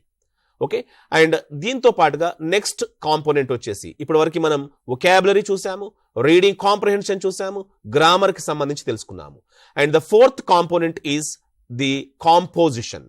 కాంపోజిషన్లో భాగంగా మీకు అడగబడేటువంటి ప్రశ్నలు లెటర్ రైటింగ్, ప్రేసీ రైటింగ్, అలాగే మరికొన్ని డిస్కోర్సెస్ అడుగుతూ ఉంటారు. డిస్కోర్సెస్ యొక్క ఫీచర్స్ పైన కూడా ప్రశ్నలు వస్తూ ఉంటాయి. కాబట్టి మీరు టెక్స్ట్ బుక్స్లో ఇవ్వబడినటువంటి డిస్కోర్సెస్ పైన ఫోకస్ చేసినట్లయితే లెటర్ రైటింగ్, ప్రేసీ రైటింగ్ మరియు డిస్కోర్సెస్, టెక్స్ట్ బుక్లో ప్రిస్క్రైబ్ చేసినటువంటి డిస్కోర్సెస్, వాటి యొక్క ఫీచర్స్ని చదవండి, ఆన్సర్ చేయగలుగుతారు. ఓకే, అండ్ ఇందులోనే కాంపోజిషన్లోని మరొక ఎలిమెంట్గా మనం చెప్పుకుంటాము rearranging the sentences into A meaningful paragraph. Okay, మరి 4 to 5 జంబుల్డ్ సెంటెన్సెస్ ఇస్తూ ఉంటారు. వీటిని మీరు ప్రాపర్ ఆర్డర్లో అరేంజ్ చేయవలసి ఉంటుంది. మరి ఇది కూడా చాలా మంది అభ్యర్థులు ప్రిపేర్ అవ్వకుండానే ఎగ్జామినేషన్కి వెళ్ళిన తర్వాతే అక్కడే ఆన్సర్ చేద్దాము అనుకున్న టాపిక్ ఇది. కానీ దీనికి కూడా ప్రయర్ ప్రాక్టీస్ అనేది అవసరం. ప్రాక్టీస్ చేయండి. This is the 4th component in English content. And the last component is the punctuation marks. Okay, దీనిపైన మనకి ఒక క్వశ్చన్ ఎగ్జామినేషన్లో అడగబడుతుంది. ఈ పంక్చువేషన్ మార్క్స్ సంబంధించి the usage of capital letters, దాన్ని క్యాపిటలైజేషన్ అని చెప్పుకుంటాము. దీంతో పాటుగా యూసేజ్ ఆఫ్ కామా చాలా ముఖ్యమైనటువంటిది. కామా అనేటువంటి పంక్చువేషన్ మార్క్స్ని ఎలా యూజ్ చేయాలి, అండ్ ఫుల్ స్టాప్ కావచ్చు, ఎక్స్క్లమేషన్ మార్క్ కావచ్చు, క్వశ్చన్ మార్క్ కావచ్చు, colon and semicolon, and we have single inverted commas, double inverted commas, hyphen and dash. ఇవి కామన్ గా ఎగ్జామినేషన్ లో టెస్ట్ చేయబడుతున్నటువంటి పంక్చువేషన్ మార్క్స్. ఇలా ఈ 5 అంశాలపైన మీరు ఫోకస్ చేస్తూ సమగ్రంగా చదివినట్లయితే ఖచ్చితంగా మీరు ఇంగ్లీష్ కాంటెంట్లోని 24 మార్కులకు గాను మ్యాక్సిమం మార్క్స్ని స్కోర్ చేయొచ్చు. అండ్ ఇక్కడ ప్రిపరేషన్ విధానం ఏంటి, మరి ఏం చదవాలి అనేది ఇప్పటివరకు చెప్పుకున్నాము, ఎలా చదవాలి అనేది కూడా మీకు నేను చెప్తాను. సో మరి వీటికి సంబంధించి ఒక టాపిక్ని అర్థం చేసుకున్న తర్వాత ఖచ్చితంగా వాటికి సంబంధించినటువంటి క్వశ్చన్స్ని సాల్వ్ చేయాలి. ప్రతి టాపిక్కి సంబంధించి అట్లీస్ట్ 50 to 100 క్వశ్చన్స్ని సాల్వ్ చేయండి. అలాగే ప్రీవియస్ క్వశ్చన్ పేపర్స్లో ఎలా ప్రశ్నలు అడిగారో చూడండి ఒకసారి. దీనివల్ల మీకు ఏం తెలుస్తుంది అంటే ప్రశ్నల యొక్క సరళి ఎలా ఉందో తెలుస్తుంది, ఏవి ఇంపార్టెంట్ ఏవి లెస్ ఇంపార్టెంట్ అనేటువంటి విషయం అర్థమవుతుంది, భవిష్యత్తులో ఎలా అడగబోతున్నారు, అలాగే మీ ప్రిపరేషన్ స్థాయి ఎలా ఉందో తెలుస్తుంది. కాబట్టి ప్రీవియస్ క్వశ్చన్ పేపర్స్ని సాల్వ్ చేస్తూనే ప్రతి టాపిక్ సంబంధించి ఒక 50 to 100 క్వశ్చన్స్ని సాల్వ్ చేయాల్సి ఉంటుంది. సార్ ఈ సాల్వ్ చేయడం వల్ల ఏం బెనిఫిట్ ఉంటుంది మనకి అని చెబితే ఖచ్చితంగా ఆ టాపిక్ పైన మీకున్నటువంటి కమాండ్ తెలుస్తుంది. అలాంటి ప్రశ్నలు ఎగ్జామినేషన్లో అడిగితే ఆన్సర్ చేయగలుగుతారో లేదో మీకు అర్థమవుతుంది. దీని ద్వారా మీరు రెమెడియల్ మెజర్స్ తీసుకోవచ్చు, మీ ప్రిపరేషన్ స్ట్రాటజీని మార్చుకోవచ్చు, ఎగ్జామినేషన్లో మంచి మార్క్స్ని స్కోర్ చేయొచ్చు. ఇలా ప్రాక్టీస్ చేసిన వెంటనే వదిలేయడం కాదు, అందులో ఎక్కువ మార్క్స్ వస్తే చాలా ఎక్కువ మార్క్స్ వచ్చాయని సంతృప్తి పడడం కానీ, తక్కువ మార్క్స్ వస్తే తక్కువ వచ్చాయని నిరాశపడడం కానీ చేయకుండా ఎర్రర్ బుక్ మెయింటైన్ చేసుకోండి. ఒక టాపిక్లో 50 క్వశ్చన్స్ చేశారు, అందులో ఒక 10 ప్రశ్నలు తప్పు చేస్తారు కామన్గా ఎవరైనా కూడాను. సో ఈ 10 క్వశ్చన్స్ ఎర్రర్స్ కావడానికి కారణం ఏంటి, ఎందుకు మిస్టేక్స్ అయినాయి, ఆ టాపిక్ నాకు అర్థం కాలేదా, లేదా క్వశ్చన్ నేను సరిగా అర్థం చేసుకోలేదా, లేదా నెగ్లిజెంట్ నిర్లక్ష్యంతో దానికి నేను సరిగా ఆన్సర్ చేయలేదా, లేదా నేను చదివినటువంటి మెటీరియల్లో కానీ పుస్తకంలో కానీ ఈ క్వశ్చన్ లేదా, ఏంటి కారణం అనేటువంటిది తెలుసుకొని ఆ 10 ప్రశ్నలకి సొల్యూషన్ కూడా నోట్ చేసుకోండి. ఇలా మీరు ప్రతి టాపిక్ సంబంధించి ఒక ఎర్రర్ బుక్ మెయింటైన్ చేస్తూ రాసుకున్నట్లయితే ఓవరాల్గా అన్ని టాపిక్స్కి వచ్చేసరికి మీ లోపాలేంటో తెలుస్తాయి. తద్వారా మీరు ఎగ్జామినేషన్లో మంచి పర్ఫార్మెన్స్ ఇవ్వడానికి అవకాశం ఉంటుంది. సో ఇది ఇంగ్లీష్ కాంటెంట్లో మీరు ఫోకస్ చేయాల్సిన అంశాలు, ఇది మీ యొక్క ప్రిపరేషన్ స్ట్రాటజీ. మిగతా సబ్జెక్ట్ ఎక్స్పర్ట్స్ మాట్లాడిన తర్వాత ఇంగ్లీష్ మెథడాలజీ ఎలా ప్రిపేర్ కావాలో నేను తప్పకుండా గైడ్ చేస్తాను. మళ్ళీ శ్రీనివాస్ సార్, ఇక్కడ ఒక డౌట్ బాగా ఉంది. చెప్పండి. మీరు చెప్పినటువంటి ఇంగ్లీష్లో పర్ఫెక్ట్ ఉంది, అయితే ఇక్కడున్న ఈ 40 డేస్లో కనీసం మార్కులు ఒక 20 అయినా ఇంగ్లీష్లో 30కి సాధిస్తే ఈ గ్రామీణ పిల్లలు కానీ ఇన్సర్జీ టీచర్లు కానీ క్వాలిఫైడ్ కావడానికి అవకాశం ఉంటుంది. ఏమైనా షార్ట్ కట్స్ ఉందా, ఈ టైంలో ఈ టాపిక్ ఇంపార్టెంట్ ఇస్తే బాగుంటుందని? రెండోది మీరు చెప్పారు ప్యాసేజ్ చాలా మంది చదవకుండా పోయి అక్కడ అడిగినటువంటి మెయిన్ పాయింట్ మిస్ అవుతుంది. రెండోది ఏంటంటే సిస్టంలో ఆ ప్యాసేజ్ అది కనపడతలే వాళ్ళకు, లైన్ వెనక ముందుకు పోవడం, మళ్ళీ క్వశ్చన్ అయినప్పుడు అది రాకపోవడం. దానికి ఏమైనా సొల్యూషన్ చెప్తారా? ఈ ప్యాసేజ్ ఏమైనా కీ పాయింట్స్ ఏమైనా రాసుకోమంటారా రఫ్లో? ఎలా చేస్తే ఈ తక్కువ టైంలో ఇంగ్లీష్లో గరిష్ట మార్కులు చేయడం, ఒక టెక్నిక్స్ ఉంటే చెప్పండి మీకున్న అనుభవం. ఓకే, తప్పకుండా సార్. సో ఇంగ్లీష్ కాంటెంట్లో తక్కువ టైంలో అంటే మాక్సిమం మార్క్స్ కాకుండా మినిమం మార్క్స్ మీరు చెప్పారు, సుమారుగా ఒక 20 మార్క్స్ వరకు చెప్పారు. సో ఈ 20 మార్క్స్ సుమారుగా అంటే ఎవరైనా సగటు అభ్యర్థి యొక్క పర్ఫార్మెన్స్ తీసుకున్నప్పుడు ముందుగా మీరు ఫోకస్ చేయాల్సింది ఖచ్చితంగా మనకి కొన్ని ఏరియాస్ నుంచి క్వశ్చన్స్ వస్తుంటాయి. ఉదాహరణకి డిగ్రీస్ ఆఫ్ కంపారిజన్ తీసుకోండి, లేదా క్వశ్చన్ ట్యాగ్ కావచ్చు, వాయిస్ అండ్ స్పీచ్ కావచ్చు. ఇలాంటి ఈ గ్రామర్ టాపిక్స్లో ఖచ్చితంగా ఒక 7 to 8 క్వశ్చన్స్ కామన్గా అడగబడేటువంటి టాపిక్స్ ఉంటాయి. మీరు ఒక 2 to 3 hours ఒక టాపిక్ పైన స్పెండ్ చేస్తే ఖచ్చితంగా మీరు ఆ 8 మార్కులని స్కోర్ చేసుకోవచ్చు. ఎందుకంటే ఇంకా రూల్స్ ఫిక్స్డ్గా ఉన్నాయి కాబట్టి ఇప్పుడు క్వశ్చన్ ట్యాగ్ తీసుకున్నాం అనుకోండి, ఒక 10 to 12 రూల్స్ నేర్చుకున్నట్లయితే ఆ టాపిక్ అంతే ఉంటుంది, దాని స్కోప్ అనేది. ఇట్లా ఒక 8 టాపిక్స్ వరకు ఉన్నాయి. ఇక దీంతో పాటుగా మీరు వొకాబులరీకి వచ్చినట్లయితే టెక్స్ట్ బుక్లో ఉండేటువంటి 1 word సబ్స్టిట్యూషన్స్ కావచ్చు ఒక 50-60 ఉంటాయి. అలాగే ఫ్రేజల్ వర్బ్స్ కూడా ఒక 50-60 వరకు ఉండొచ్చు అన్ని టెక్స్ట్ బుక్స్లో కలిపి. వీటిలో నుంచి క్వశ్చన్స్ అడుగుతున్నారు కాబట్టి వీటితో పాటుగా ఆ అంశాలని వొకాబులరీ బేస్డ్ అంశాలని చూడండి. ఇక మరొకటి పంక్చువేషన్ మార్క్ తీసుకోండి. దానికి సుమారుగా మీరు ఒక 2 to 3 hours గట్టిగా కూర్చొని చదివితే ఆ పంక్చువేషన్ మార్క్స్ యొక్క యూసేజ్ చాలా ఫిక్స్డ్గా ఉంటుంది కదా, అదేమి డైనమిక్ కాదు, ఈ రోజు నేర్చుకుంటే రేపు మారేదేం కాదు, ఆ రూల్స్ నేర్చుకోవాలి. కాబట్టి ఇలాంటి పేపర్స్ తీసుకొని అందులో కనీసం ఒక 15-16 క్వశ్చన్స్ వచ్చేసి లేదా టాపిక్స్ వచ్చేసి ఫ్రీక్వెంట్గా అడుగుతుంటారు కాబట్టి అంటే మీరు అవి నేర్చుకుంటే 15-16 మార్కులు వచ్చినట్టే మీకు. కాబట్టి రోజు ఒక టాపిక్ పైన ఫోకస్ చేయండి, రోజు ఒక టాపిక్ నేర్చుకొని దానిపైన క్వశ్చన్ సాల్వ్ చేయండి. ఇక్కడ సార్ షార్ట్ కట్ లేదా టిప్స్ అని అడిగారు. సింపుల్, ఇక్కడ ఒక టాపిక్ నుండి ఒక ప్రశ్న అడగబడుతుంది. ఆ టాపిక్ పైన మీకు ఎక్కడైతే మీకు లోపాలు అంటే నేర్చుకోవడంలో బలహీనత ఉందో దానిపైన ఫోకస్ చేస్తూ స్ట్రెంథెన్ చేసుకోండి. ఇక రీడింగ్ కాంప్రహెన్షన్ సంబంధించి మీరు అడిగారు. రీడింగ్ కాంప్రహెన్షన్ అనేటువంటిది ఇప్పటి నుండే మీరు ప్రాక్టీస్ చేసుకోండి. కొన్నిసార్లు ఆన్లైన్ టెస్ట్ రాసేటప్పుడు స్క్రీన్ పైన సరిగా కనబడట్లేదని కొంతమంది అంటున్నారు. దాని కొరకు వీలైతే కనుక ఆన్లైన్ టెస్ట్ అనేది ఉండేట్లయితే దాన్ని ప్రాక్టీస్ చేసుకోండి. ఇక ప్యాసేజ్ చదివేటప్పుడు మీరు కొన్ని క్వశ్చన్స్ నోట్ చేసుకోవాల్సి ఉంటుంది. మీరు ఫస్ట్ రీడింగ్ కంటే ముందు ఒకసారి దీని యొక్క థీమ్ ఏంటి, లేదా థీసిస్ స్టేట్మెంట్ ఏంటి, లేదా సెంట్రల్ ఐడియా ఏంటి, అండ్ దీంట్లో రైటర్ ఏ విషయాన్ని గురించి చెప్తున్నటువంటిది ఒకసారి సర్వే చేయాల్సి ఉంటుంది ప్యాసేజ్ని. ఓకే, అంటే సర్వే చేసినప్పుడు ఏంటి, మీకు కీ పాయింట్స్ ఏంటో తెలుస్తాయి. మీకు ఆ ప్యాసేజ్ దేని గురించి ఉంది, రైటర్ దేని గురించి చెప్తున్నటువంటి ఒక స్కెలిటన్, ఒక రఫ్ డ్రాఫ్ట్ని మీరు రఫ్ వర్క్లు చేసుకొని వాటి ఆధారంగా క్వశ్చన్ సాల్వ్ చేస్తే స్పీడ్గా ఆన్సర్ చేయొచ్చు, ఆక్యురేట్గా మీరు ఆన్సర్ చేయడానికి అవకాశం ఉంది. మరొక టెక్నిక్ కూడా చెప్పుకోవచ్చు. ప్యాసేజ్ చదవడానికంటే ముందు దాని క్రింద ఇవ్వబడినటువంటి క్వశ్చన్ ఆప్షన్స్ చదవండి. ఖచ్చితంగా those questions and options will help you in understanding the passage better. ఇవి చదివితే ఏం లాభం సార్, ముందుగా ప్యాసేజ్ కాకుండా క్వశ్చన్స్ని కానీ ఆప్షన్స్ని కానీ చదివితే మనకు కలిగేటువంటి బెనిఫిట్ ఏంటంటే ఈ క్వశ్చన్స్ మీకు హెల్ప్ చేస్తాయి ప్యాసేజ్ని అర్థం చేసుకోవడానికి. ఓకే, ఈ ప్యాసేజ్ చదివినప్పుడు ఓకే ప్యాసేజ్ దీని గురించి అడిగాడు, అండ్ మనం ఆన్సర్ చేసేటప్పుడు లేదా ప్యాసేజ్ చదివేటప్పుడు ఈ క్వశ్చన్ పైన ఫోకస్ చేసి చదవాలనేటువంటి విషయం కూడా మీకు అర్థమవుతుంది. So the best and the quickest way to solve reading comprehension questions accurately is to read the questions and options first and then go to the passage. ఇలా మీరు కనుక ఏం చేయాలి, ప్యాసేజ్లో మీరు ఎవ్రీడే ప్రాక్టీస్ చేసేటప్పుడు కామన్గా అడగబడుతున్నటువంటి ప్రశ్నలు ఉంటాయి, ఆ ప్రశ్నలను ఒకసారి నోట్ చేసుకోండి. అండ్ ఉదాహరణకి ద ప్యాసేజ్ టాక్స్ అబౌట్ లేదా the passage is mainly about అంటాడు. అంటే దీనికి సంబంధించి మీకు ఏం తెలియాలి, ఆ టాపిక్ ఏంటో తెలియాలి. యూజువల్గా టాపిక్ సెంటెన్స్ అనేటువంటిది ఫస్ట్ లేదా సెకండ్ లైన్ ఆఫ్ ది పారాగ్రాఫ్లో ఉంటుంది.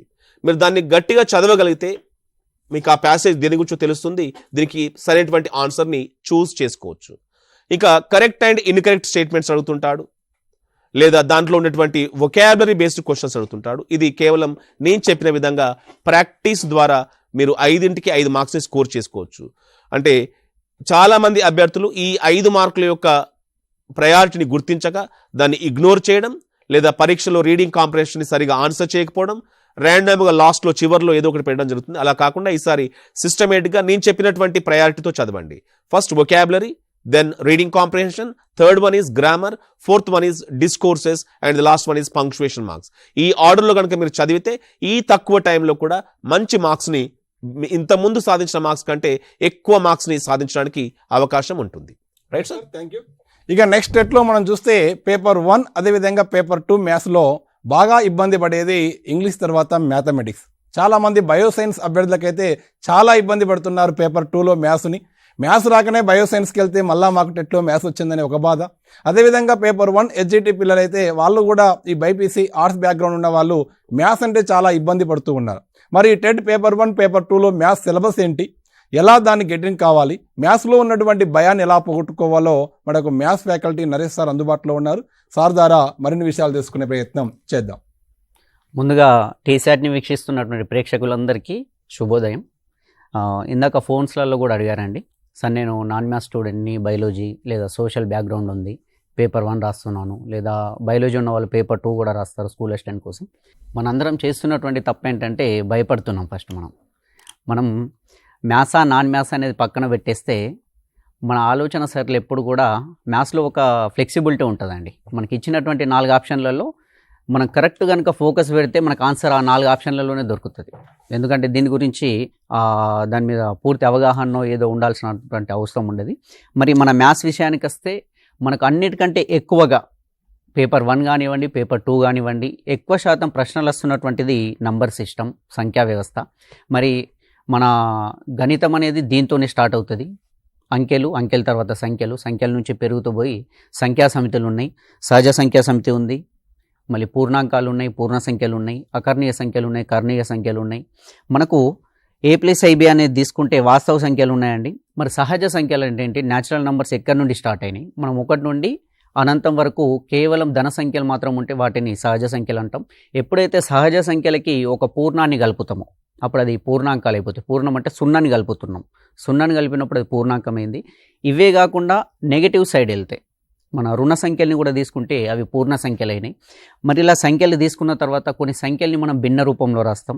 ఇందాక కాల్లో కూడా అడిగారు, సార్ అకర్ణీయ సంఖ్యలు ఉంటే వాటిని భిన్న రూపంలోకి మార్చడం ఎట్లా సార్, మేము కన్ఫ్యూజ్ అవుతున్నామంటే ఆ ప్రశ్న అనేది కంపల్సరీ ప్రతి ఎగ్జామ్లో వస్తుందండి. అకర్ణీయ సంఖ్యలో ఫర్ ఎగ్జాంపుల్ ఇక్కడ ఒకటి చూడండి, 1.9 బార్ అనేటటువంటిది దాదాపు 2016లో అనుకుంటా అండి. ఇది చాలామంది మ్యాథ్స్ స్టూడెంట్స్ కూడా రాంగ్ ఆన్సర్ పెట్టారు. ఇది 1.9 బార్ యొక్క విలువ ఎంత అని చెప్పేసి అడిగారండి. నేను ఏమంటున్నా అంటే ఇలాంటి ప్రశ్నలు ఇవ్వచ్చినా కానివ్వండి, 1.9 ఉంది, ఇక్కడ 0.573 బార్ ఉంది, లేదా 16.475. Okay sir. ఈ విధమైనటువంటి ప్రశ్నలు ఇచ్చి మనకి ఇక్కడ 1.9 బార్ తీసుకుంటే మనకు దశాంశ భాగం తర్వాత, అంటే దశాంశం డెసిమల్ పాయింట్ తర్వాత ఉన్నటువంటి అంకెలన్నీ చూసుకోవాలండి. దశాంశ పాయింట్ తర్వాత మనకు ఉన్నటువంటి అంకెలు ఒకటే అంకె ఉంది కాబట్టి దీన్ని ఈజీగా సాల్వ్ చేయడం ఎలా, మన బుక్లో వేరే మెథడ్ ఉంటుందండి. దీన్ని ఎక్స్గా తీసుకొని ఒక అంకె ఉంది కాబట్టి మళ్ళీ 10x 10తో మల్టిప్లై చేయాలి, దాని తర్వాత 3 అంకెలు ఉంటే 1000తో మల్టిప్లై చేయాలి. ఇలా కాకుండా 1.9 బార్ ఉంది కాబట్టి దీన్ని ఓవరాల్ సంఖ్య తీసుకోండి. ఇది టోటల్గా 19 అవుతుంది. ఈ 19 నుంచి మనకు ఈ బార్ లేనటువంటి సంఖ్యల్ని తీసేయండి. బార్ లేనిది 1 కాబట్టి తీసేస్తే 18 వస్తుందండి. డివైడెడ్ బై బార్ ఉన్నటువంటి సంఖ్యలకి 9 రాయండి. ఒకవేళ ఒకటి కంటే ఎక్కువ సంఖ్య ఉంది, ఫర్ సపోజ్ ఇక్కడ 16.475కి బార్ ఉందండి. దీన్ని 16,475 మైనస్ 164 డివైడెడ్ బై ఇక్కడ బార్ ఉన్నటువంటి అంకెలు 2 కాబట్టి రెండిటికి 2 9లు రాస్తాం. బారు లేనిది దశాంశ భాగంలో బారు లేనటువంటిది 1 కాబట్టి దీనికి 0 రాస్తామండి. దీన్ని చేసిన తర్వాత దీన్ని మనం సాల్వ్ చేస్తే ఆన్సర్ వస్తుంది. ఇక్కడ 18/9 అనేది ఆన్సర్ 2 అండి. యాక్చువల్గా 2 అనేటటువంటి ఆప్షన్లో ఉండే కానీ చాలామంది ఏమనుకున్నారంటే ఈ 2 అనేది రాదేమో అన్నట్టు కన్ఫ్యూజ్ అయి పెట్టలేకపోయారు. మరి ఇదే అకర్ణీయ సంఖ్యలో మనకు 2 రకాలు ఇంకా అడగచ్చండి. ఏంటంటే అకర్ణీయ సంఖ్యలో ఉన్నటువంటి అవధి ఎంత మరియు వ్యవధి ఎంత. ఇక్కడ 0.573 బార్ ఉందండి.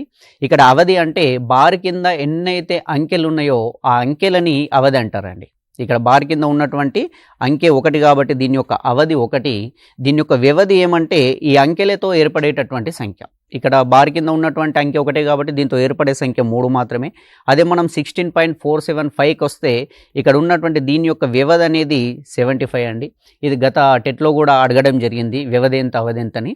ఇంకా మనం ఫార్వర్డ్గా ఆలోచిస్తే ఏదైనా ఒక దశాంశ సంఖ్యనిచ్చి, అంటే ఒక అకర్ణీయ సంఖ్యనిచ్చేసి అవధి మరియు వ్యవధుల మధ్య భేదం ఎంత అని అడగచ్చు, లేదా అవధి మరియు వ్యవధుల యొక్క లబ్ధం ఎంత అని అడగచ్చు, లేదా వ్యవధిని అవధితో భాగిస్తే వచ్చేటటువంటి ప్రతిఫలం ఎంత అని అడగచ్చు. మనం ఆ రకంగా కూడా మనం ఒక ఫార్వర్డ్గా ఆలోచిస్తే దీన్ని మనం ఈజీగా సాల్వ్ చేయొచ్చండి. దీని తర్వాత అంటే మనకు అకర్ణీయ సంఖ్యలు అనేటివి పూర్ణ సంఖ్యలు అయి ఉండి అది p/q రూపంలో రాయగలగాలి. ఈ p/q రూపంలో రాసినప్పుడు మనకు 2 రకాలైనటువంటి దశాంశ భిన్నాలు వస్తాయి. అంతమయ్యే దశాంశాలు రావచ్చు, అంతం కాకుండా ఆవర్తనమయ్యేటటువంటి దశాంశాలు రావచ్చు. ఇక్కడ అంతమయ్యే దశాంశం వచ్చినప్పుడు కంపల్సరీ మనకు కింద ఉన్నటువంటి వాల్యూ అనేది ఫర్ సపోజ్ 47 డివైడెడ్ బై 5 అనేటటువంటిది వస్తే మనకి ఇది అంతమవుతుందండి. ఎందుకు 5 9 జా 45, రిమైండర్ 2 కాబట్టి పాయింట్ పెట్టుకున్న తర్వాత 5 4 జా 20, 9.4 దగ్గర అంతమైంది. ఇదే విలువని 16/3తో చేస్తే ఇది అంతం కాకపోవచ్చు. ఒకే అంకె లేదా 2 3 అంకెలు పునరావృతం అవుతూ ఉండొచ్చు. ఈ విధంగా పునరావృతమైనప్పుడు మనం పైన బార్ పెడతాం. ఇక్కడ 5 7 3కి బార్ ఉందంటే 3 అనేది కంటిన్యూగా వస్తుంది, 3 3 3 అని చెప్పేసి. మరి ఈ విధంగా అకర్ణీయ సంఖ్యలు ఇచ్చినప్పుడు మార్చుకోవడం ఈ విధంగా ఉంటుందండి. నెక్స్ట్ కర్ణీయ సంఖ్యలు ఉన్నాయి. కర్ణీయ సంఖ్యల యొక్క ధర్మాలు ఉన్నాయి. కర్ణీయ సంఖ్యలలో ఫస్ట్ గుర్తుంచుకోవాల్సింది, ఏదైనా ఒక సంఖ్య ఇచ్చినటువంటి సంఖ్య ప్రధాన సంఖ్య అయితే, ఫర్ సపోజ్ ఒక సంఖ్య ఇచ్చాడు p అనేటటువంటి సంఖ్య, ఇది ప్రధాన సంఖ్య అయితే రూట్ p అనేది కరణీయ సంఖ్య అవుతుంది. అంటే p/q రూపంలో దీన్ని రాయలేము. క్వైట్ ఆపోజిట్ ఆఫ్ ద అకర్ణీయ సంఖ్యలు. అకర్ణీయ సంఖ్యలు కానివి అంటే p/q రూపంలో రాయలేనివి మనకు కర్ణీయ సంఖ్యలు అవుతాయి. నెక్స్ట్ దీని తర్వాత మన సిలబస్లో మొదటి n సహజ సంఖ్యల మొత్తము, వర్గాల మొత్తము మరియు గణాల మొత్తం అనేటటువంటిది ఉంది. మొదటి n సహజ సంఖ్యల మొత్తం తెలిస్తే దీన్ని బేస్ చేసుకొని మనం వీటి యొక్క యావరేజ్ అండి, సగటు, అంటే మనకు మొదటి n సహజ సంఖ్యల మొత్తం n × n + 1/2. దీని యొక్క సగటు రాయాలంటే రాశుల మొత్తం బై రాశుల సంఖ్య కాబట్టి n × n + 1/2 divided by n అంటే మళ్ళీ పైన n వస్తుంది. ఈ n క్యాన్సిల్ అయితే n + 1/2. మనకు సహజ సంఖ్యలు తీసుకుంటే మొదటి సంఖ్య 1, మరియు చివరి సంఖ్య n. మొదటి మరియు చివరి సంఖ్యల రెండింటిని కలిపి 2తో భాగిస్తే మనకు దీని యొక్క సగటు వస్తుంది. ఇది మనకు బేసి సహజ సంఖ్యలలో, సరి సహజ సంఖ్యలలో మళ్ళీ వేరువేరుగా ఉంటుంది. మొదటి n సరి సహజ సంఖ్యల మొత్తము మరియు వాటి సగటు. మొదటి n సరి సహజ సంఖ్యల మొత్తం అనేది n ఇంటూ n+1 అండి. దీని యొక్క సగటు కావాలంటే దీన్ని మళ్ళీ ఆ సంఖ్యలతో భాగిస్తాం. అంటే మొదటి n సరి సహజ సంఖ్యల సగటు n+1. దీని తర్వాత మొదటి n బేసి సహజ సంఖ్యల మొత్తము. మొదటి n బేసి సహజ సంఖ్యల మొత్తం n² అండి. దీని సగటు కావాలంటే ఈ సంఖ్యల మొత్తంతో nతో భాగిస్తాం మళ్ళీ. అంటే మనకు బేసి సహజ సంఖ్యల యొక్క సగటు n అండి. సరి సహజ సంఖ్యల యొక్క సగటు n+1. మరి దీని తర్వాత స్థాన విలువలు, సహజ విలువ మరియు ముఖ విలువ అనేటటువంటి ఉంది. అంటే ప్లేస్ వాల్యూ మరియు ఫేస్ వాల్యూ అండి. దీని మీద కూడా గతంలో చాలా రకాల ప్రశ్నలు వచ్చినాయి. ఫర్ ఎగ్జాంపుల్ 373.53 అనేటటువంటిది ఇస్తే దీంట్లో ఉన్నటువంటి 3 యొక్క స్థాన విలువల మధ్య భేదం ఎంత అని అడగచ్చు. ఏవైనా 2 ఇచ్చేసి, ఫర్ సపోజ్ ఇక్కడ 3 లేదనుకుందాం. ఇక్కడ 3 అనేది 1ల స్థానంలో ఉంది, ఈ 3 అనేది 100ల స్థానంలో ఉంది. ఇక్కడ దీని విలువ 300, దీని విలువ 3 కాబట్టి 300 నుండి 3 తీసేస్తే 297 అవుతుంది. ఇదే ప్రశ్నలో 3 యొక్క సహజ విలువ ఎంత అని అడగచ్చండి. సహజ విలువ అనేది ఎప్పటికీ మారదు, అది కాన్స్టెంట్గా ఉంటుంది. 3 ఎక్కడున్నా దాన్ని 3 అనే పిలుస్తాం సహజ విలువ అయినప్పుడు. అదే దానికి ఒక స్థానాన్ని మనం కల్పించినప్పుడు అది మనకు కుడి నుండి ఎడమ సైడ్కి వెళ్తున్న కొద్దీ ప్రతిసారి 10 స్థానాలు పెరుగుతూ పోతుంది, అంటే 10 టైమ్స్ ఇంక్రీజ్ అవుతుంది. దీని తర్వాత వి బాడ్మస్ రూల్ ఉందండి. దీని నుంచి కంపల్సరీ మనకు ఒక ప్రశ్న వస్తుంది. తర్వాత భాజనీయత సూత్రాలు ఉన్నాయి. 2 యొక్క భాజనీయత సూత్రం ఏంటి, 3 యొక్క భాజనీయత సూత్రం ఏంటి. దీంట్లో మనం ఎక్కువగా చూసుకోవాల్సింది 3, 9 మరియు 11 అండి. 3, 9, 11 అలాగే 4 మరియు 8. మనం ఫస్ట్ ఈ మూడింటి మీద చాలా ఫోకస్ పెట్టాలండి. 3 యొక్క భాజనీయత సూత్రం ఏంటి, ఇచ్చినటువంటి సంఖ్యలోని అంకెల మొత్తము ఒకవేళ 3తో భాగించబడితే ఆ సంఖ్య మొత్తం కూడా 3తో భాగించబడుతుంది. ఇచ్చినటువంటి సంఖ్యలోని అంకెల మొత్తం 9తో భాగించబడితే ఆ సంఖ్య మొత్తం కూడా 9తో భాగించబడుతుంది. అదే మనం 11 యొక్క భాజనీయత సూత్రం కస్తే ఇచ్చినటువంటి సంఖ్యలోని సరి మరియు బేసి స్థానాలను వేరువేరుగా తీసుకొని సరి స్థానాల మొత్తము మరియు బేసి స్థానాల మొత్తం యొక్క భేదం అనేది 0 కానీ 11 యొక్క లబ్ధంగానైనప్పుడు ఆ మొత్తం సంఖ్య కూడా మనకు 11తో భాగించబడుతుంది. దీని తర్వాత పాలిండ్రోమ్ సంఖ్యల గురించి ఉంది. ఎటు నుండి చదివినా కానీ ఒకే రకమైనటువంటి సంఖ్య వచ్చేటటువంటిది ఉంటుంది. దాని తర్వాత కారణాంకాలు మరియు కారణాంకాల మొత్తం సంఖ్య అనేది ఉంటుంది. ఇది చాలా ఇంపార్టెంట్. ప్రతి టెట్ ఎగ్జామ్లో కానీ డిఎస్సిలో ఈ రకమైనటువంటి ప్రశ్న వస్తుంది. ఏదైనా ఒక ఫర్ సపోజ్ 72 అనేటటువంటి సంఖ్య ఉందనుకుందాం. దీని యొక్క కారణాంకాల సంఖ్య ఎంత అంటే 72కి ఎన్ని కారణాంకాలు ఉంటాయంటే ఫస్ట్ దీన్ని మనం ప్రధాన సంఖ్యలో లబ్ధంగా రాసుకోవాలి. దీన్ని 2 × 36 అని రాయొచ్చు. మళ్ళీ దీన్ని 2 × 3 × 12 అని రాయొచ్చు. నెక్స్ట్ 2 × 3 × 3 × 4, ఈ 4ని 2² అని రాసుకోవచ్చండి. ఈ 2² మరియు 2 అంటే 2⁻³ × 3². దీంట్లో కారణాంకాల మొత్తం అంటే ఏం చేయాలంటే మనం దీన్ని ప్రధాన సంఖ్యల లబ్ధంగా రాసినప్పుడు ఈ పైన ఏవైతే ఘాతాలు ఉన్నాయో ఈ ప్రతి ఘాతానికి 1ని కలుపుకొని అంటే 3+1 అలాగే 2+1 వీటి లబ్ధం చేస్తే ఇది 4 అండి, ఇది 3. అంటే దీనికి ఉన్నటువంటి మొత్తం కారణాంకాల సంఖ్య 72కు ఉన్నటువంటి మొత్తం కారణాంకాల సంఖ్య 12. ఈ ప్రశ్న కంపల్సరీ మనకు ప్రతి టెట్లో వస్తుంది. దీంట్లోనే సరి కారణాంకాల సంఖ్య ఎంత అని అడగచ్చు, బేసి కారణాంకాల సంఖ్య ఎంత అని అడగచ్చు, కారణాంకాల మొత్తం ఎంత అని అడగచ్చు, సరి కారణాంకాల మొత్తం ఎంత అని అడగచ్చు, బేసి కారణాంకాల మొత్తం ఎంత అని అడగచ్చు. దీని తర్వాత పైథాగోరియన్ త్రికాలు ఉందండి. ఇది చాలా ఇంపార్టెంట్. ఇది మనకు ఓన్లీ ఫస్ట్ చాప్టర్కే కాదు, మనకు త్రిభుజాలకు సంబంధించినటువంటి ప్రాబ్లమ్స్ చేసినప్పటికి కూడా లంబకోణ త్రిభుజాలకు సంబంధించినటువంటి చేసినప్పటికీ దాంట్లో కూడా ఇది యూజ్ అవుతుంది. మనకు మొట్టమొదటి ప్రాథమిక త్రికం అనేది 3, 4, 5 3, 4, 5 అండి. దీని నుంచి మనం మిగతా త్రికాల్ని రాసుకోబోతాం. ఈ ప్రాథమిక త్రికాల్ని లబ్ధం చేసినా కానీ డివైడెడ్ చేసినా కానీ సమాన సంఖ్యతో చేస్తే ఫర్ ఎగ్జాంపుల్ 3 × 2 = 6, 3, 4, 5 దీన్ని మల్టిప్లైడ్ బై 2 చేస్తున్నా నేను. ఇది 6, ఇది 8, ఇది 10. ఇవి కూడా మనకు పైథాగోరియన్ త్రికాలు అయితే. లేదా దీన్ని 3తో మల్టిప్లై చేస్తున్నా. ఇది 9, ఇది 12, ఇది 15. ఇట్లా ఎన్నిటితో చేస్తే అవన్నిటి కూడా మనం కంపేర్ చేసి చూసుకోవచ్చు. ఒకవేళ ఇచ్చినటువంటి దాంట్లో అతి చిన్న భుజం అనేది బేసి సంఖ్య అయితే, అతి చిన్న భుజం బేసి సంఖ్య అయితే అక్కడ ఉన్నటువంటి ఫర్ సపోజ్ దాన్ని ఏ అనుకుందాం, ఏ వాల్యూ ఏదైనా ఆడ్ నంబర్ అనుకుందాం. అప్పుడు ఆ పైథాగోరియన్ త్రికాలు అనేది a మరియు a² - 1/2 కామా ఏ స్క్వేర్ ప్లస్ 1/2 ఈ విధంగా ఉంటుందండి. కాబట్టి దీని మీద ఎక్కువ ఫోకస్ పెట్టాలి. దీని తర్వాత పేపర్ 2కి సంబంధించి శ్రేణులు మరియు లాగరితం ఉందండి. లాగరితం యొక్క డెఫినేషన్స్ బాగా చూసుకుని దాంట్లో ఉన్నటువంటి కొన్ని ఫార్ములాస్ మనం చేస్తే కంపల్సరీ వచ్చేటటువంటి 1 లేదా 2 ప్రశ్నల్ని మనం కవర్ చేసుకోవచ్చు. నెక్స్ట్ దీని తర్వాత భిన్నాలు చాలా ఇంపార్టెంట్ అండి. భిన్నాలలో రకాలు ఉన్నాయి. క్రమ భిన్నాలు, అపక్రమ భిన్నాలు, సజాతి భిన్నాలు, విజాతి భిన్నాలు మరియు భిన్నాల్ని పోల్చడం. ఇచ్చినటువంటి భిన్నాలు పోల్చడానికి వాటి యొక్క కారణాంకాలని మనం తీసుకుంటే కారణాంకాల ప్రకారం పోల్చవచ్చు. భిన్నాల యొక్క వ్యుత్క్రమం అంటే భిన్నంని రివర్స్లో రాయడం. ఫర్ సపోజ్ 3/7 ఉంటే దీని యొక్క వ్యుత్క్రమం అనేది 7/3 అవుతుంది. ఈ విధమైనటువంటి ప్రశ్నలు తరచుగా వస్తున్నాయి. దీని మీద కూడా ఎక్కువ ఫోకస్ పెట్టాలి. నెక్స్ట్ దీని తర్వాత అంకగణితానికి సంబంధించి శాతాలు, నిష్పత్తి అనుపాతం, బహుళ నిష్పత్తి ఉందండి. అంటే నేను ఇవన్నిటికంటే మెయిన్గా చెప్పేది ఏంటంటే ఒక టాపిక్ నుండి ఇంకో టాపిక్ ఇంటర్లింక్ ఉంటుంది. దేనికి ఇంటర్లింక్ ఉంటుంది అంటే ఫర్ సపోజ్ మనకు భిన్నాలు తెలిస్తే దాని తర్వాత మనకు దశాంశాలు తెలిసి ఉండాలి. దశాంశాల నుంచి లింకు చేసుకొని మనం శాతాలలోకి రావాలి. ఇక్కడ మనం అందరం చేసేటప్పుడు ఏమంటే దానికి విడివిడిగా చదువుతాం. అందుకే మనకు క్వశ్చన్లో రాగానే ఫార్ములాస్ అన్ని బట్టి పట్టుకొని పోయి మనకు అక్కడ వెళ్ళిన తర్వాత అక్కడ ఉన్న ప్రెజర్కో మనం నాన్ మ్యాథ్స్ అయ్యో ఇంకేదయ్యో అక్కడ ఉన్నటువంటి అట్మాస్ఫియర్కి మనకి ఏమైపోతుంది అంటే ఫార్ములా గుర్తుకు రాదు. గుర్తొచ్చినా తప్పుది గుర్తొస్తుంది, ఆన్సర్ రాంగ్ అవుతుంది. అందుకే ఏం చేయాలంటే ఇక్కడ చూడండి 1 అనేటటువంటిది ఉందండి. నెక్స్ట్ 1/2 ఉంది, నెక్స్ట్ 1/3 ఉంది, 1/3 ఉంది, 1/4 ఉంది, 1/5 ఉంది. ఇవన్నీ భిన్నాలే. ఇక్కడ 1 అనేది ఏంటండి, 1 అనేది ఫర్ సపోజ్ నేను 1/1 అనుకున్నాం. మొత్తం 1 ఉంటే 1కి 1 కూడా మనం తీసేసుకున్నామంటే ఇది 100% అవుతుందండి. అదే 1/2ని మనం 50% అనుకునొచ్చు. 1/3 అనేది 33.33% అవుతుంది. 1/4 అనేది 25% అవుతుంది. అలాగే 1/5 అనేది 20% అవుతుంది. 1/6 అనేది 16.66% అవుతుంది. 1/7 అనేది 2/7% అవుతుంది. 1/8 అనేది 12.5% అవుతుంది.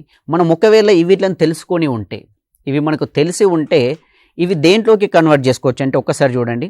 అప్పుడు ఎవరో అడిగారండి పర్సంటేజ్లో ఇచ్చినప్పుడు ఎలా చేయడం అంటే ఫర్ సపోజ్ ఒక దీర్ఘచతురస్రం ఉంది.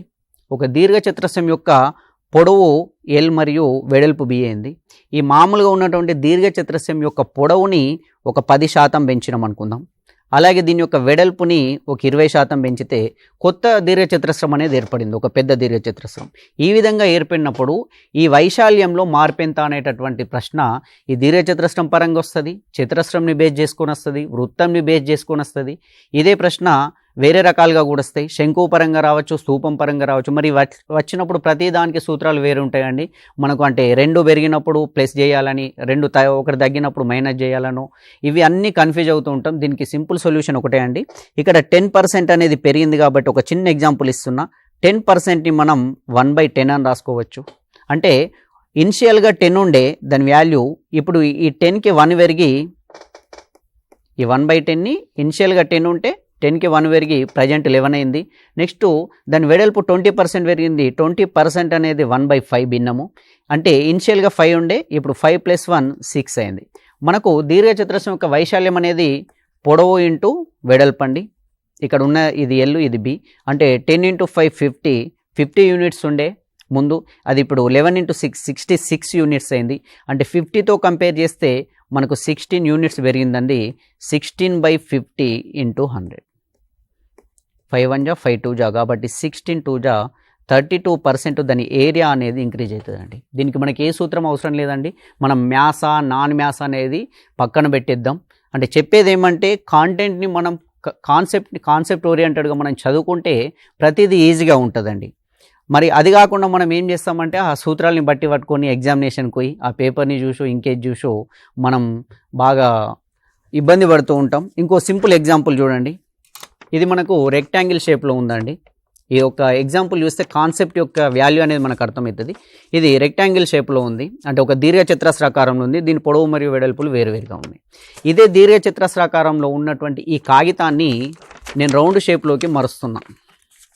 చూడండి, దీన్ని ఇప్పుడు నేను రౌండ్గా చేసినప్పుడు దీని యొక్క షేప్ అనేది ప్రజెంట్ స్తూపమైందండి. సిలిండర్ స్తూపమైనప్పుడు స్తూపం యొక్క పక్కతల వైశాల్యం కావాలి మనకు, పేపర్ 2 రాసే వాళ్ళు కానీ 1 వాళ్ళు కానివ్వండి. 1 వాళ్ళకు కూడా స్తూపం మరియు శంకు ఉంది. దీని యొక్క సంపూర్ణ తల వైశాల్యం కావాలి. పక్క తల వైశాల్యం అంటే ఓన్లీ ఈ సైడ్ అండి. సంపూర్ణ తల వైశాల్యం అంటే కిందిది పైనది కూడా పక్క తల వైశాల్యాన్ని కలిపితే సంపూర్ణ తల వైశాల్యం వస్తుంది. దీని యొక్క వాల్యూమ్ కనుక్కోమంటాడు, ఘనపరిమాణం ఎంతని. దీనికి 3 రకాల సూత్రాలు ఉంటాయండి. పక్క తల వైశాల్యం అంటే 2πRh అని, సంపూర్ణ తల వైశాల్యం అంటే 2πr × h+r అని, దీని యొక్క ఘనపరిమాణం కనుక్కోవాలంటే πr²h అని అంటారండి. ఈ 3 సూత్రాలు కూడా ఎగ్జామ్కి పోయిన తర్వాత మనకు గుర్తుకురావు. మనం కన్ఫ్యూజ్ అవుతాం, దేనికి ఇది అసలు ఘనపరిమాణానికి ఏది, నాన్ మ్యాథ్స్ వాళ్ళం కదా.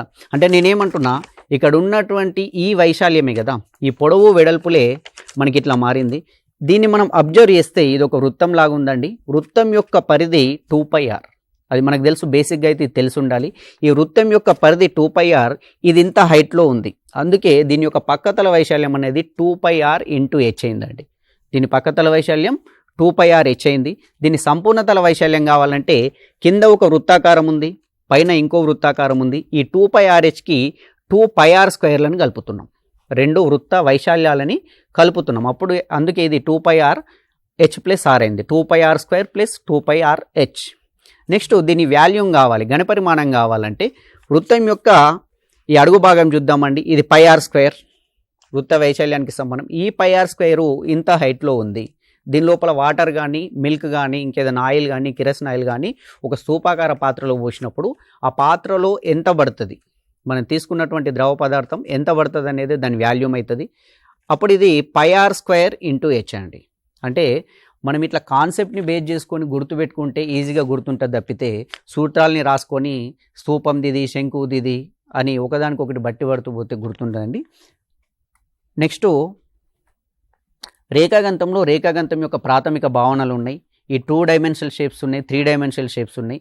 2 డైమెన్షనల్లో మనకు త్రిభుజము, చతుర్భుజము, దీనికి సంబంధించినటువంటి చతుర్భుజాల రకాలు. అదే 3 డైమెన్షన్లకు వస్తే మనకు ఘనము, దీర్ఘగణము, ఇందాక చెప్పుకున్నటువంటి స్తూపము, శంకువు, గోళము, అర్ధగోళము, ఈ రకమైనటువంటి వస్తాయి.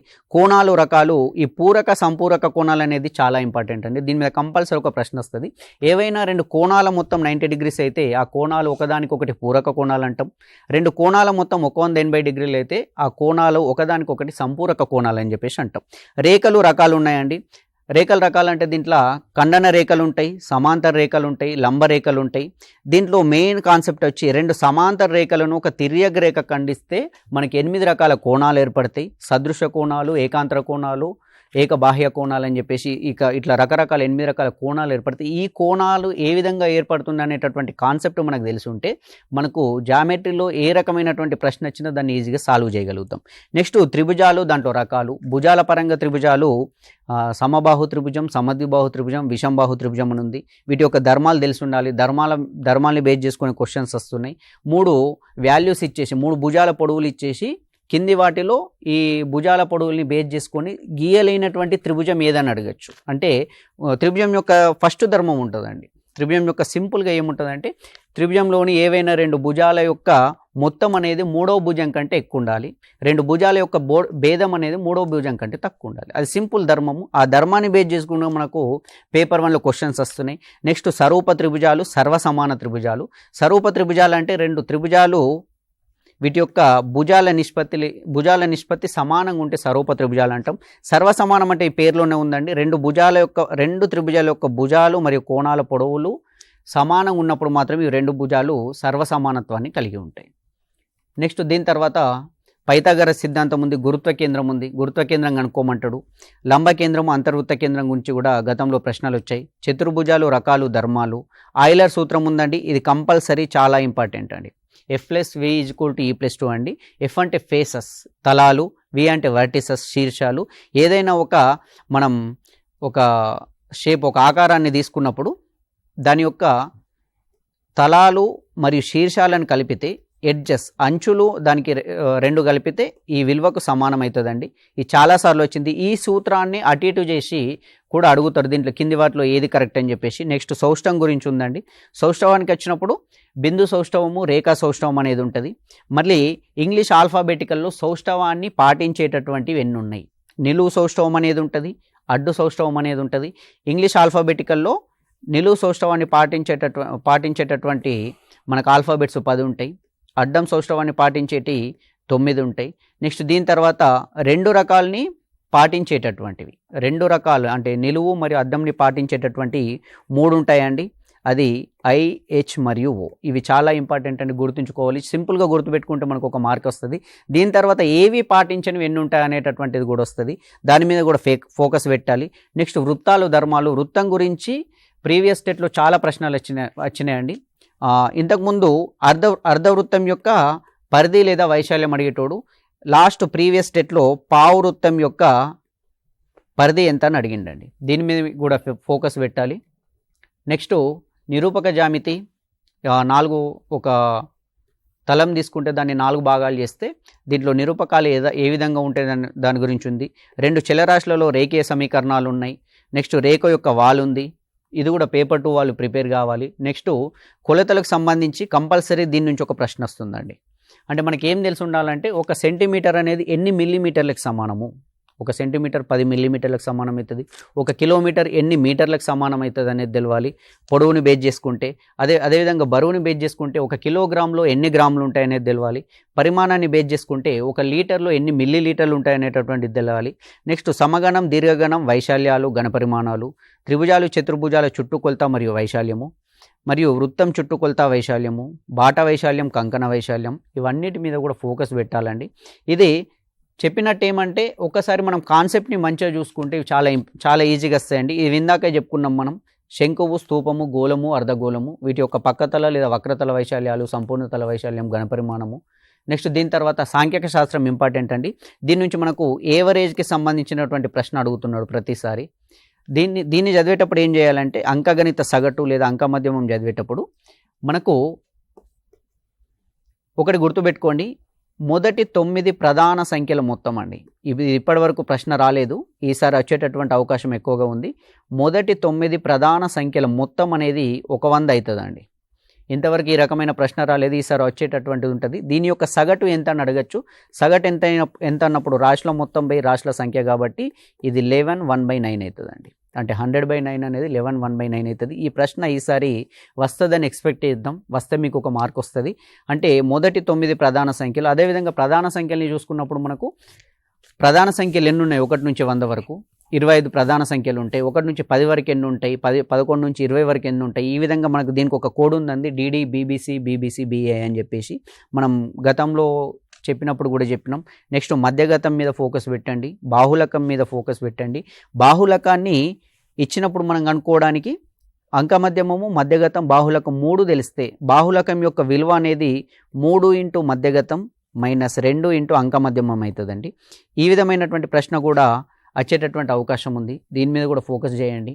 నెక్స్ట్ పేపర్ 2లో సంభావ్యత ఉందండి. ఇది చాలా మంచి చాప్టర్, ఈజీగా 1 లేదా 2 మార్కులు స్కోర్ చేసుకోవచ్చు. నెక్స్ట్ దీని తర్వాత బీజగణితంలో ప్రాథమిక భావనలు, బహుపదులు, ఇది పేపర్ 2కి సంబంధించిందండి. దీంట్లో ఈ బహుపది పరిమాణం అనేది అడిగేటటువంటి అవకాశం ఎక్కువగా ఉందండి.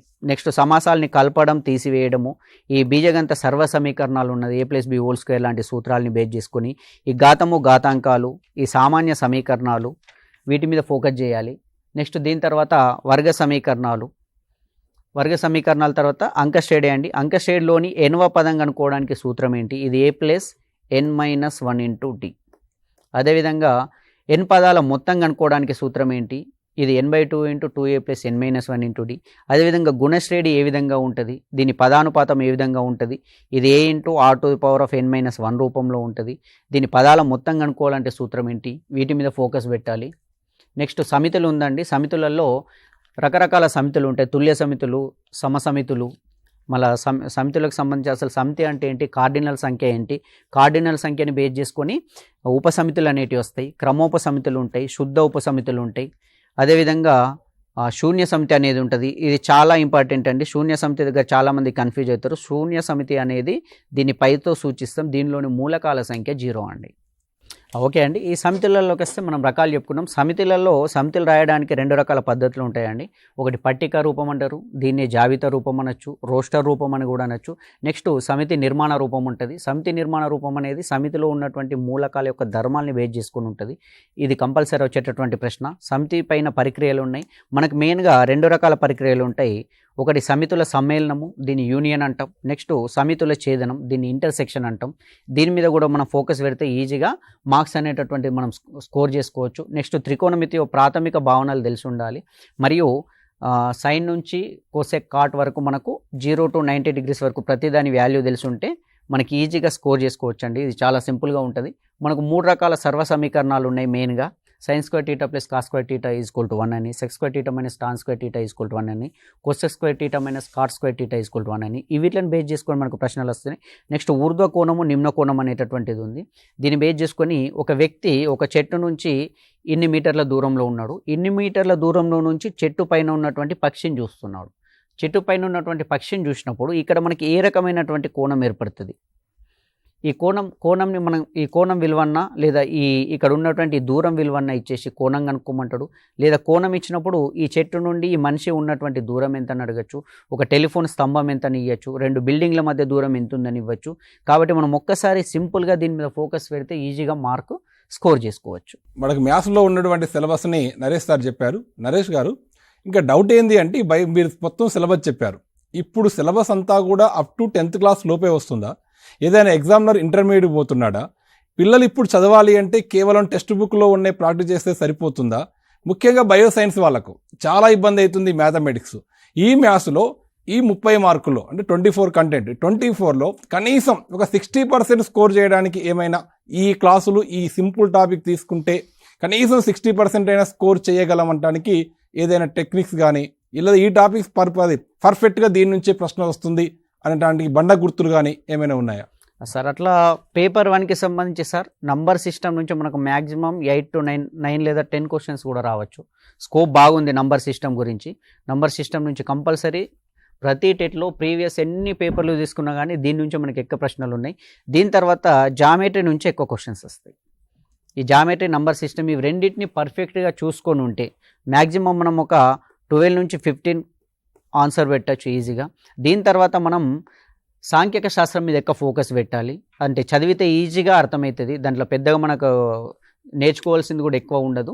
కాకపోతే హద్దులు అంటే ఏంటి, అవధులు అంటే ఏంటి, అవధులకి హద్దులకి తేడా ఏంటి, విలీన తరగతులు అంటే ఏంటి, మినహాయింపు తరగతులు అంటే ఏంటి, ఈ 4 పాయింట్లు తెలిస్తే మనకి ఈజీగా 1 to 2 మార్క్స్ స్కోర్ చేయొచ్చు సార్.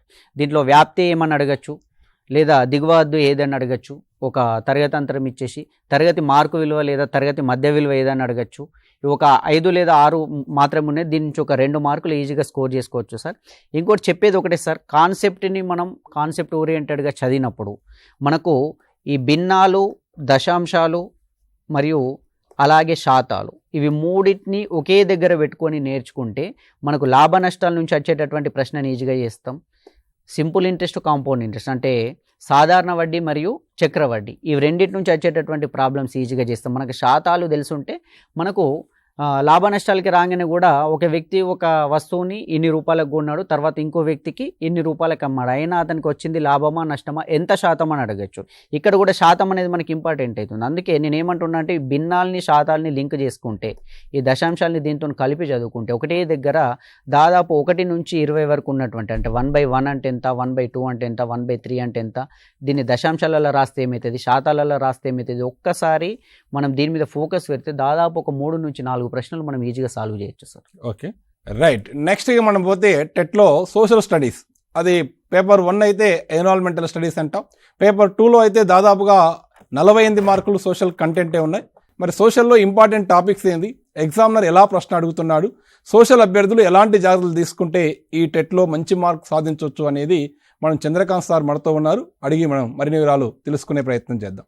సార్, సోషల్ స్టడీస్కి వచ్చేసరికంటే చాలామంది ఒక అపోహలో ఉన్నారు సార్, చాలా వాస్ట్ సబ్జెక్ట్ అని, బుక్స్ చాలా లెందీగా ఉంటాయని, దాంతోపాటు ఏం చదవాలన్నది పూర్తి అవగాహన లేకపోవడం ద్వారానే ఇవన్నీ జరుగుతూ ఉన్నాయి సార్. ఒకసారి మనం చూసుకుంటే 60 మార్క్స్కి 48 వచ్చేసి కంటెంట్ ప్లస్ 12 వచ్చేసి మెథడాలజీకి ఉన్నాయి సార్. ఈ 48 మార్క్స్ని కంటెంట్ మెయిన్గా కంటెంట్ని 6 పార్ట్స్గా డివైడ్ చేశారు సార్. 6 ఏరియాస్, కోర్ ఏరియాస్గా డివైడ్ చేశారు. అందులో ఫస్ట్ వన్ ఏంటంటే diversity on the earth sir. ఈ డైవర్సిటీ ఆన్ ద ఎర్త్ అనేసరికంటే ఈ డైవర్సిటీ ఆన్ ద ఎర్త్ జియోగ్రఫీకి సంబంధించిందిగా మనం భావిస్తాం ముఖ్యంగా. అందులో 6th క్లాస్లో 5 టాపిక్స్, 7th క్లాస్లో 6 టాపిక్స్, 8th క్లాస్లో 6 టాపిక్స్, 9th క్లాస్లో 5 టాపిక్స్ అండ్ 10th క్లాస్లో 5 టాపిక్స్గా డివిజన్ అనేది జరిగింది సార్. అయితే ఫస్ట్ మనం diversity on the earth first చూసుకుంటే అందులో మ్యాప్స్. అసలు ఫస్ట్ మ్యాప్స్ ఎవరు ప్రిపేర్ చేసి first who are the first early surviving maps are prepared అనేది మెయిన్గా అడుగుతున్నారు సార్. ఆ మ్యాప్స్ వల్ల డైరెక్షన్స్, మెయిన్గా డైరెక్షన్స్ ఏ డైరెక్షన్స్లో ఏముంది అనే దాని మీద అడిగే ఛాన్స్ ఉంది సార్. ఈ మధ్యకాలంలో ముఖ్యంగా ఆస్పిరెంట్స్ గుర్తుంచుకోవాల్సింది ఏంటంటే మ్యాప్ రీడింగ్ కూడా ఇస్తున్నారండి. మెయిన్గా మ్యాప్ రీడింగ్ కూడా ఇస్తున్నారు. మ్యాప్ ఇచ్చి ఇది దేనికి సంబంధించింది, అందులో కూడా క్యాల్కులేషన్ పార్ట్స్ అంటే కొద్దిగా మ్యాథమెటికల్ క్యాల్కులేషన్స్ అనేది కూడా ఇస్తున్నారు. ప్రీవియస్ టెట్ పేపర్స్లో ఇచ్చారు. ఫస్ట్ ఎవరైనా సరే ప్రిపేర్ అవుతున్న వాళ్ళు ఒకటే గుర్తుపెట్టుకోవాలి, first we need to go thoroughly through the syllabus. సిలబస్లో ఏమి ఇస్తున్నారని చూడాలి. దాంతోపాటు ఆ సిలబస్ కాపీ మన పక్కన ఉంటూ ఏం చదవాలనేది గుర్తుంచుకోవాలి. సో ఫస్ట్ ఈ మ్యాప్స్ అనేసరికంటే సర్వైవింగ్ మ్యాప్స్, అసలు ఎవరు మ్యాప్స్ ఎక్కడి నుంచి స్టార్ట్ అయినాయి, ఎవరు చేశారు, దీనివల్ల అడ్వాంటేజ్ ఏంది, మరి ఎర్లియర్ మ్యాప్స్కి ఈ మ్యాప్స్కి తేడా ఏంటి. ఫర్ ఎగ్జాంపుల్ మనము సుమేరియన్స్ కానీ బాబిలోనియన్స్ కానీ వాళ్ళు తయారు చేయడానికి మ్యాప్స్ తయారు చేయడానికి రీజన్స్ ఏంటి అని ఉంటుంది. అలాగే Columbus discovering of sea route to America కానీ and Vasco da Gama discovering sea route to India కానీ ఇవన్నీ కూడా ఓన్లీ మ్యాప్స్ వల్ల జరిగినాయి కాబట్టి ఆ ఏరియా నుంచి అడుగుతూ ఉంటాడు సార్. నెక్స్ట్ వచ్చేసి గ్లోబ్. ఇందులో మెయిన్గా లాటిట్యూడ్స్ అండ్ లాంగిట్యూడ్స్ మీద ఫోకస్ చేస్తూ ఉన్నారు. మెయిన్గా లాటిట్యూడ్స్ అండ్ లాంగిట్యూడ్స్ ప్రతి ఒక్కరికి లాటిట్యూడ్స్ అండ్ లాంగిట్యూడ్స్ తెలాలి. And even tropical belts, temperature belts తెలాలి.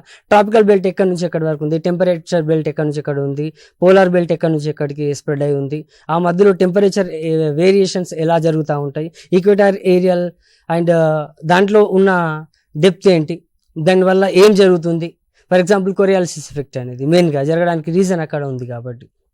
So next third ఇందులోనే చూస్తే సోలార్ ఎనర్జీ, రేడియేషన్ కానీ ఇన్సోలేషన్ కానీ. Now we are going with green house things. అంటే ఇప్పుడు మనం పంటలు పండించడానికి కూడా కరెక్ట్గా సూటబుల్ క్లైమేట్ లేదు. మెయిన్గా సోషల్ ఇష్యూస్ మీద కాన్సన్ట్రేషన్ చేస్తున్నారు కాబట్టి అవిని చూసుకోండి. అండ్ ఎలిమెంట్స్ ఆఫ్ క్లైమేట్స్, మెయిన్గా factors that effecting the climates, latitude కానీ ఆల్టిట్యూడ్ కానీ ల్యాండ్ వాటర్ రిలేషన్షిప్ కానీ అప్పర్ ఎయిర్ సర్క్యులేషన్ కానీ how they are influencing the climates, ఇవన్నీ దాంతో ఇంక్లూడ్ అయి ఉంటాయండి. అవి చూసుకోవాలా. అండ్ హియర్ సమ్టైమ్స్ మెయిన్గా 6th and 7th క్లాస్లో మనకు పెట్టింది ఏంటంటే యూరోప్ అండ్ ఆఫ్రికాకి సంబంధించిన ఇన్ఫర్మేషన్.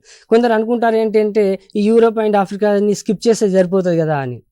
కానీ మనం ఉన్నటువంటి ఎర్త్ పైన దేర్ ఆర్ డైవర్సిటీ, ఖచ్చితంగా డైవర్సిటీ ఉంది కాబట్టి ఏ కాంటినెంట్స్లో ఏముంది, what type of climate is present in Europe like Mediterranean type of climate కానీ, దాంతోపాటు ఆఫ్రికాలో హాట్ క్లైమేట్ ఎందుకు ఉంది, because they are close to equator areas. And వాళ్ళ యొక్క లైఫ్ స్టైల్కి అక్కడ లైఫ్ స్టైల్కి తేడా ఏంటి, ఇవన్నీ కూడా దాంట్లో భాగంగా చూసుకుంటామండి. అండ్ ఇందులో మెయిన్గా ఫోకస్ చేసేది Geography of India and Telangana చాలా ఎక్కువగా ఫోకస్ చేస్తారండి. ఇందులో ఫస్ట్ అసలు స్టార్ట్ అయ్యేదే ఇక్కడ నుంచి, క్వశ్చన్స్ ఫ్రేమింగ్ అనేది స్టార్ట్ అయ్యేది ఇక్కడ నుంచి వస్తుందండి. ఫర్ ఎగ్జాంపుల్ ఇండియా అని చూసుకుంటే what is the location of India అని అడుగుతాడండి డైరెక్ట్గా. ఎవ్రీబడి ఫస్ట్ మనం తెలియాలి ఏంటంటే what is the location of India, latitudinal extension and longitudinal extension. For example 8 degrees 4 minutes north to 37 degrees 6 minutes north అని, అలాగే 68 degrees 7 minutes east to 97 degrees 25 minutes east longitude అని ఇస్తాడు. కానీ అందులో ఆప్షన్స్ మొత్తం చేంజ్గా ఇస్తాడు. అంటే 37 degrees 6 minutes ఇవ్వకుండా 38 degrees 7 minutes అని ఇస్తాడు.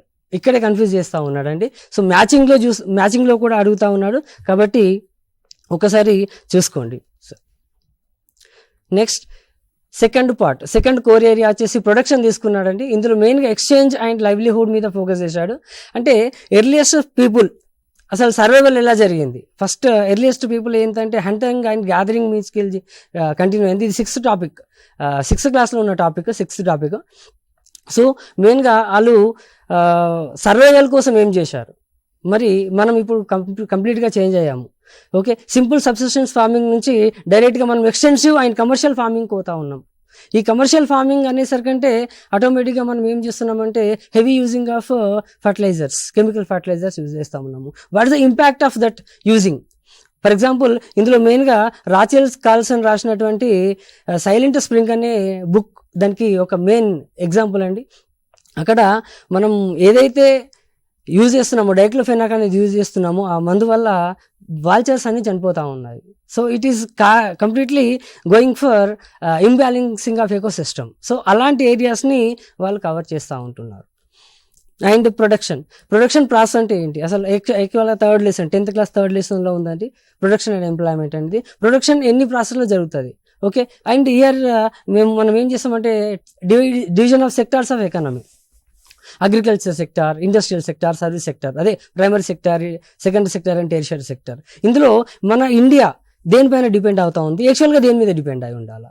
ఓకే, ఫర్ ఎగ్జాంపుల్ దేని మీద ఎక్కువగా డిపెండ్ అవుతున్నాం? అగ్రికల్చర్ సెక్టార్ మీద. ఫర్ ఎగ్జాంపుల్ 71, 72 అక్కడ మ్యాప్లు ఇస్తున్నాడు అండి. అక్కడ మ్యాప్లు ఇచ్చి 71, 72లో అగ్రికల్చర్ సెక్టార్ మీద ఇంతమంది డిపెండ్ అయి ఉన్నారు. Then after it is shifted to industry, then after it shifted to service. Whether shifting to agriculture to industry, industry to service is good or bad? What's the impact of that all? ఇవన్నీ ఏరియాస్ని మెయిన్గా cover చేస్తూ ఉన్నారు. అదేవిధంగా industrial revolution brought many changes in the society అండి. Especially small people, especially artisans, they got perished. అంటే వాళ్ళు అసలు నామరూపాలు లేకుండా పోయారు. వాళ్ళ ఆర్టిషియన్స్ ఎక్కువగా సఫర్ అయ్యారు. మరి ఇది ఎలాంటి పరిస్థితికి దారితీస్తుంది? అవన్నీ కూడా మనం చూడాలి. సర్వీస్ యాక్టివిటీస్ అంటే ఏంటి? అసలు ఈ యాక్చువల్గా సమ్ కంట్రీస్ సర్వీస్ యాక్టివిటీస్ మీద డిపెండ్ అవుతున్నాయని మనం చెప్తా ఉంటాం. కానీ ఈ సర్వీస్ యాక్టివిటీస్లో మన ఇండియాలో సర్వీస్ యాక్టివిటీస్లో ఎక్కువగా ఎంప్లాయ్మెంట్ ఉందా? ఓకే, ఎంప్లాయ్మెంట్ ఉంది ఫర్ ఎగ్జాంపుల్ అనుకుందాం. కానీ వాళ్ళ కాంట్రిబ్యూషన్ టు ద జీడిపి ఏంటి? ఇక్కడ జీడిపి మీద క్వశ్చన్స్ వస్తూ ఉంటాయండి. వాట్ ఈస్ జీడిపి అని అడుగుతారు. What is GDP first. అట్లా క్వశ్చన్స్ ఫ్రేమింగ్ అనేది దానిపైనే ఉంటుందండి ఖచ్చితంగా. ఎందుకు ఈ ఏరియాస్ అన్నీ చేస్తున్నాడు అంటే మనకు ఖచ్చితంగా మన development of the country depends upon the per capital income అండి. ఫస్ట్ ప్రొడక్షన్ అనేది లేకుండా ఏమీ నడవదు కదా. There is nothing will be happen without production. So where our people are involving, in which sector of economy they are involving, and what kind of contribution they are giving to our country, and what is their per capita income, ఇవన్నీ కూడా వాళ్ళు focus చేస్తూ ఉన్నారు. Then after if you go to money and banking, literacy ఖచ్చితంగా ఉండాలండి. లిటరసీతో పాటు financial literacy అనేది ఖచ్చితంగా ఉండాలి. ఎస్పెషల్లీ మనము ఒక బ్యాంక్ పోతే మనకు చెక్ అంటే తెలీదు, డీడీ అంటే తెలీదు. దెన్ ఆఫ్టర్ మనకు కొన్ని మెయిన్గా అందులో ఉండేటటువంటి పీపుల్ కానీ వాళ్ళతో ఎట్లా ఇంటరాక్ట్ కావాలా అనేది తెలియదండి. యాక్చువల్గా ఇక్కడ we need to appreciate our text book framers అండి ఖచ్చితంగా. ఎందుకంటే ఒక చెక్ కూడా ఎలా రాయాలో కూడా అక్కడ పెట్టారు. చెక్ ఎలా రాయాలో కూడా నేర్పడం అనేది సోషల్ టీచర్ బాధ్యతగా గుర్తించినందుకు థ్యాంక్ యూ ఫస్ట్. అండ్ ఇక్కడ అడిగడానికి ఏం ఛాన్స్ ఉంటుంది మనీ అండ్ బ్యాంకింగ్లో? ఫర్ ఎగ్జాంపుల్ బార్టర్ సిస్టమ్ అనేది మనకు చాలా మందికి తెలియదండి. బార్టర్ సిస్టమ్ అనేది ఏంటంటే exchanging of the commodities, exchanging of goods. ఒక గూడ్ని ఇంకో గూడ్తో ఎక్స్చేంజ్ చేయాలి. అసలు ఇప్పుడు ఉన్నటువంటి ప్రాసెస్ మొత్తం కూడా అదే. ఇప్పుడు మన దగ్గర ఉన్నటువంటి మనీ అనేది ఎట్లా ఎవాల్వ్ అయింది అనే దానికి రీజనే బార్టర్ సిస్టమ్. అసలు బార్టర్ సిస్టమ్ అంటే ఏంటి? Exchanging of the communities. For example నాకు ఒక థింగ్ కావాలా, సో నాకు ఒక రైస్ కావాలి, 1 kg రైస్ కావాలా, but I have only goat or something else, so I can't exchange. It won't be comes under the fair mean of exchange. So దానివల్ల ఇవన్నీ చూస్తూ ఉన్నారు. సో మనీ అండ్ బ్యాంకింగ్లో మెయిన్గా ఇప్పుడు క్రెడిట్ ఇన్ ద ఫినాన్షియల్ సిస్టంలో మళ్ళీ అడుగుతూ ఉన్నారు sir. Price and cost of living, మెయిన్గా ప్రైస్ అండ్ కాస్ట్ ఆఫ్ లివింగ్లో మనం ఎంత అమౌంట్ స్పెండ్ చేస్తూ ఉన్నాం, మన లివింగ్ స్టైల్ ఏంది, మన పర్చేసింగ్ కెపాసిటీ ఏంటి, పీపుల్ పర్చేసింగ్ కెపాసిటీ ఎలా ఉంది ఇండియాలో, and where they are giving most of their amount అనేది ఉంది. And production and employment already మనం చెప్పుకున్నామండి. ఈ production process is very important, very crucial for the development of any country. And next ఇందులోనే next public health and government అనే టాపిక్ని పెట్టారండి. So primary health centres ఎక్కడ ఉన్నాయి, ప్రైమరీ హెల్త్ సెంటర్ అంటే ఏంటి, and how they are working, 108, 102, 104, how they are providing the health care to the people. ఇవన్నీ కూడా ఒక బేస్లో తీసుకొచ్చి క్వశ్చన్స్ అడుగుతూ ఉంటాడు. And globalisation, the globalisation is nothing but connecting the countries, interconnecting the countries అండి. ఈ గ్లోబలైజేషన్ మెయిన్గా ఎంఎన్సీస్ వల్ల ఉన్నాయి. ఫర్ ఎగ్జాంపుల్ ఇన్ఫోసిస్ అనేది it's belongs to which country అని క్వశ్చన్ అడుగుతూ ఉంటాడు, సో మ్యాచింగ్లో అడుగుతూ ఉంటాడు. రెనబ్యాక్సీ, ఇన్ఫోసిస్, ఇవన్నిటికి సంబంధించి అడుగుతూ ఉంటున్నాడు. సో గ్లోబలైజేషన్లో మెయిన్గా is it going for fair globalisation అని క్వశ్చన్స్ వస్తూ ఉన్నాయి. ఎస్పెషల్లీ మానిటరింగ్ అనేది కరెక్ట్గా ఉందా లేదా, దానివల్ల ఏమన్నా డిసడ్వాంటేజెస్ ఉన్నాయా, ఫేర్ మీన్ ఆఫ్ గ్లోబలైజేషన్ కావాలంటే ఏం చేయాలా, ఈ ఎంఎన్సీస్ని ఎట్లా కంట్రోల్ చేయాలా, is MNCs are causing for the losing of the sovereignty of the country. కొన్ని టైంలో with huge investment, with huge capital sometimes వాళ్ళు ప్రెషరైజ్ చేస్తూ ఉన్నారు. So we need to take different kinds of decisions and we need to go according to the pressures of such companies. ఇవన్నీ అనేది అందులో ఉంది. మెయిన్గా ఇప్పుడు ఇందులోనే మెయిన్ టాపిక్లో ఇంకొకటి వచ్చేసి ఫుడ్ సెక్యూరిటీ అండి. ఇది చాలా చాలా ఇంపార్టెంట్. మెయిన్గా మనకు అడిగే ఏరియాస్ ఏంటంటే పీడిఎస్ సిస్టమ్ అండి, పబ్లిక్ డిస్ట్రిబ్యూషన్ సిస్టమ్. ఈ పబ్లిక్ డిస్ట్రిబ్యూషన్ సిస్టంలో through PDS system how they are functioning, అంటే ఎలా చేస్తున్నారని, మిడ్ డే మీల్స్ కానివ్వండి, హౌ మిడ్ డే మీల్స్ అనేది ఎవరికి ఇస్తున్నారు, ఏ పిల్లలకి ఇస్తున్నారు, and anganwadis. And then after questions కూడా అడగచ్చు అండి, మన మిడ్ డే మీల్స్లో ఫ్రైడే ఏది పెడుతున్నారు, what sort of food they are providing Friday or Thursday or Wednesday, how many times they are providing eggs. ఈ క్వశ్చన్స్ కూడా ఫ్రేమ్ చేస్తున్నారు. So please focus on that. And food సెక్యూరిటీలో అంత్యోదయ అన్నగారి Yojana scheme ఉందండి. అలాగే food security cards ఎవరికి ఇవ్వాలా, below poverty line వాళ్ళకి ఇవ్వాలా. దాంతోపాటు migrated people especially they are suffering only because not available of the food for them. So అలాంటి వాళ్ళకు మైగ్రేటెడ్ పీపుల్కి ఇవ్వాలా లేదా, ఇవన్నీ these are the core areas they are focusing on. ఈ టూలో ఫస్ట్ది ఏంటండి diversity on the earth, second వచ్చేసి నెక్స్ట్ ప్రొడక్షన్. ఇప్పుడు థర్డ్ టాపిక్ మొత్తంగా 6 ఉన్నాయండి. అందులో third political system and governance. Political system and గవర్నెన్స్లో ట్రైబల్ పంచాయత్ సిస్టమ్. యాక్చువల్గా మనం స్టార్ట్ చేసింది ఫారెస్ట్ నుంచే కాబట్టి ఇప్పుడు ఫర్ ఎగ్జాంపుల్ గోండ్ పంచాయత్స్కి వెళ్తే అక్కడ పాట్లా ఉంటాడండి. సో ఈ whole community will be support to him. వాళ్ళు అందరూ ఆయనకే సపోర్ట్గా చేస్తూ ఉంటారు. And they will avoid with them, వాళ్ళకు అబాయిడ్గా ఉంటారు, వాళ్ళు చెప్పింది చేస్తారు.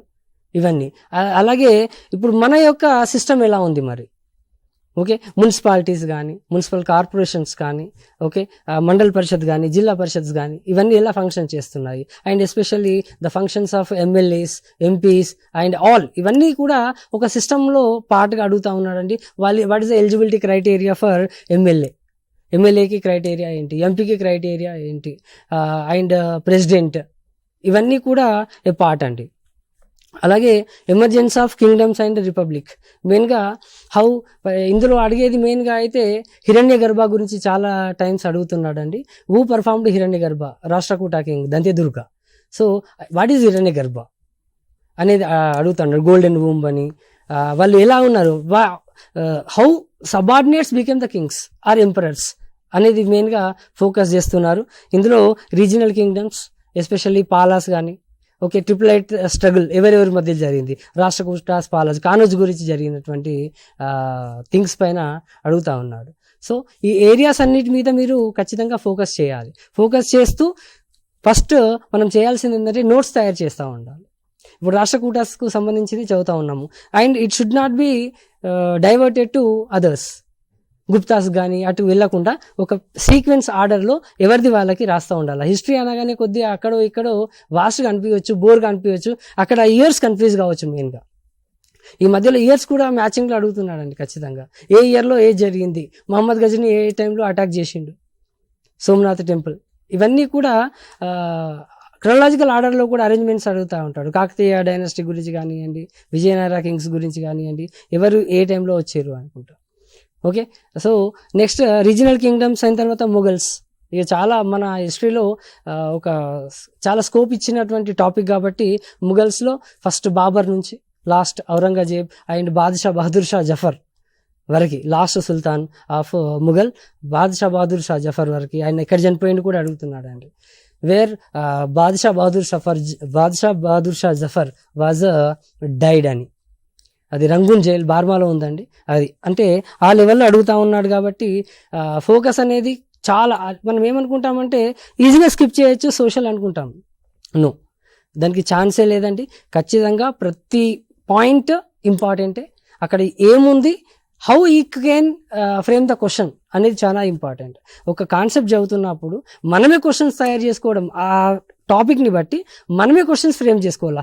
ఈ పేపర్ సెట్టర్ ఏ విధంగా క్వశ్చన్ అడిగే ఛాన్స్ ఉంది అని చెప్పేసి మనమే ఒక సెంటెన్స్ కానీ ఒక కాన్సెప్ట్ మీద ఒక 5 to 10 క్వశ్చన్స్ తయారు చేసుకున్నామండి. It will become easy for us.